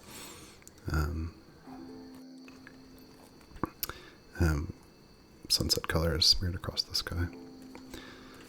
Gwen, kind of small steps, walks across the edge of the hearthstone, sits down next to her. I brought you so. Do you like pie? Okay. I like your pie. Yeah. Here. It's I brought extra. There's an extra share, and there's some others for the friends here. But here's a slice for you. All these people look really scared. Oh, it's scary. The thing. It's gonna be okay though. I think that with all of us together, and we have a little bit of an idea of at least. I stepped on one, and it died. I think the little jelly thingy. Oh, what? Really? Yeah. So I mean, I think if all of us are together and we're looking out for each other, and Esmond has some really good ideas, and I think Yeah, he does, doesn't he? he does. Yeah. No, he's. Yeah. He is. I'm glad. And everybody's ready to help. And I don't know. It's hard because everybody who'd be good at this sort of thing is gone right now. And I feel like we're helping. But then, that poor boy died. And people are getting hurt. The bakery burned down. And the makers can't make food. And It's true. Yeah, I don't know what's gonna happen. All this stuff going on, everything seems like everything's flipping upside down. All the pieces are falling out. well, yeah, it is. But, I mean, we're still here. And one step at a time. And the town is safe. I mean, just think, it could be worse. We could be, like, alone. True, it's true. Be alone, it's terrible. Well, I was thinking, sometimes when everything seems bad, the best thing you can do is kind of think about nice stuff that you're kind of looking forward to. Like there's gonna be, after all this, it's not too long ago. I mean, it's just a couple days, really. It's gonna be the flower festival. Do you come to town for the flower festival? Yeah, they're letting me stay a little bit longer so I can. This is, I think, actually maybe my first time getting to go. But it was important. It's kind of funny we were supposed to do things for the flower festival, but instead we're doing, I think it'll be good. And you're right, we should look forward to that. Yeah. Oh, one of the best things about that flower festival every year, there's dancing. Do you like dancing? We don't dance. You've never danced before, ever? No, well, it's... Ever? Ever? I mean, I see Shalati's a very good dancer. She'll be excellent at the flower festival. Oh, yeah, Shalati's really good. Yeah. Really good. I was wondering,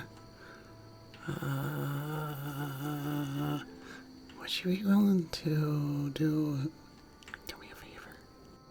Anything for you. Oh, yeah, I'm glad you said that.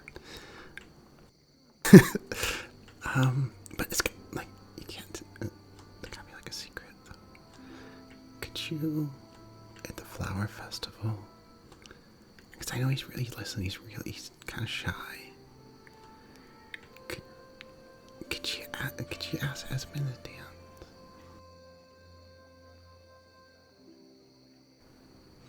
But you can't tell him that I asked you to do it, because then he'll be like, oh, my mom made me do it. Do you know if he wants to dance? Well, here's what I'm thinking. Okay, hear me out. I'm just gonna scoot a little closer. You know how when you go to buy, like a little spark plug, right? And there's only one, there's only one left on the shelf, and everyone's like, oh man, I really need a spark plug. And you reach for it, someone else reaches for it. And even if it was, if it's just, if everyone wants a spark plug, right? It's gotta be good. Right? Yeah. Yeah. So you're asking everybody to ask Esmond to dance? No. But he's the spark plug? Yeah, he's a spark plug. He's my little spark plug. Don't never ever say I told him. You can't ever say that. You can't call him that. That's just no, that's me thing. That's your, yes. It's my spark plug. Yeah. Yeah, but yeah, and then everyone will see you ask him, and they'll be like, "Man, look, he's really popular. don't know if I would make him more popular. But, yeah, I mean, I can. But if he says no, No, I think everyone likes you. When you walk through town, I see all the other villagers looking at you. That's not why. What do you mean? No, it's nothing. It's nothing. Okay, well, you don't have to. I don't want to make you uncomfortable, but if you did ask him, you know, there's just be some extra pie in it for you. I would do a lot for more pie. Okay. Yeah, you're awesome. Well, no, you're a good mom. Yeah. Okay, well, you enjoy that. Okay, I'll go. Okay. Yeah. She runs off. She takes a bite of the pie. Is it good pie? What pie am I eating now? Delicious. It's like cardinal pie. Ooh. This is the most spices I've had in weeks and months. Are we on an all avian diet? Only eat birds. And it says the sun begins to sink down past beyond the horizon. Colors of the sunset bleed into the bluer dusk. And then the stars start to come out. There's a quiet that goes across the town. Bluer tones become the orange of torches and lanterns. You can smell the salt in the ocean. Feel the wind that makes its way from the fields through the streets.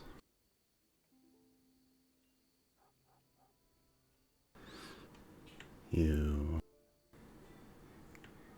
see all the people. You've gathered almost half the town there near the hearth. People sitting just in the streets with their packs, eating food, torches lit, people staying in the light, murmuring to each other. Glance over, you see the mayor's apprentice urgently speaking with a group of people who are petitioning to him. You see Miranda over at the far side. Peach has been just beginning to come into the town square. You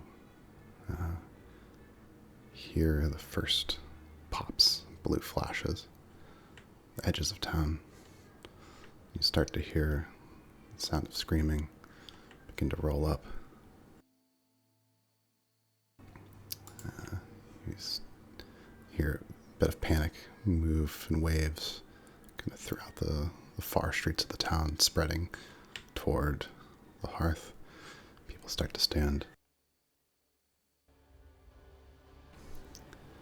The people gathered in the town lift their torches, backing against the stone, and out at the edges of the town, cries, sound of panic. You catch someone running through the streets. Another blue pop. You realize now at the sunset, something's happening. That's where we'll end for tonight. Chris, did I get my family there? Yeah, are we all in the square right now? Who all is seeing this? Just me and Esmond or everybody? We'll see. Oh my god! So we'll figure out where I am, because I have no idea. Oh, fuck. What about Shalati and her family? Oh, ball. Everybody! Alright, mark us down for next week. You're fine. Seriously. I'm half tempted to say they won't be here next week, but I am actually, so. You guys were all like, we don't need dynamite. I'm not sure dynamite would do much to a horde of lightning jellies descending on the town. And Chris, I think I've realized what I was actually rolling for in that barn. It was another chicken, wasn't it? Could have had them all. Damn it. Oh man, I'm real glad I have any weapon at all now that this battle music is playing. I have feet.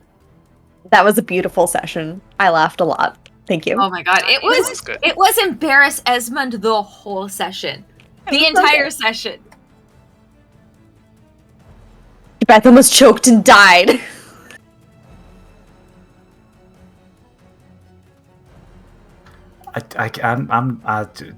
Guys, I don't know if Esmond's gonna make it. Gang, like this, I don't know if his heart can take this. No, you have to make You it. don't even know. You have to make it to the flower festival. You're your own pacemaker, so you can just shock yourself back to life. I feel like by then, Esmond's mom will have bribed every one of us to ask Ez to dance. Yeah. Also, I feel like nobody needs to bribe people to dance with Ez. Apparently, folks like my mother just want to go ahead and do that.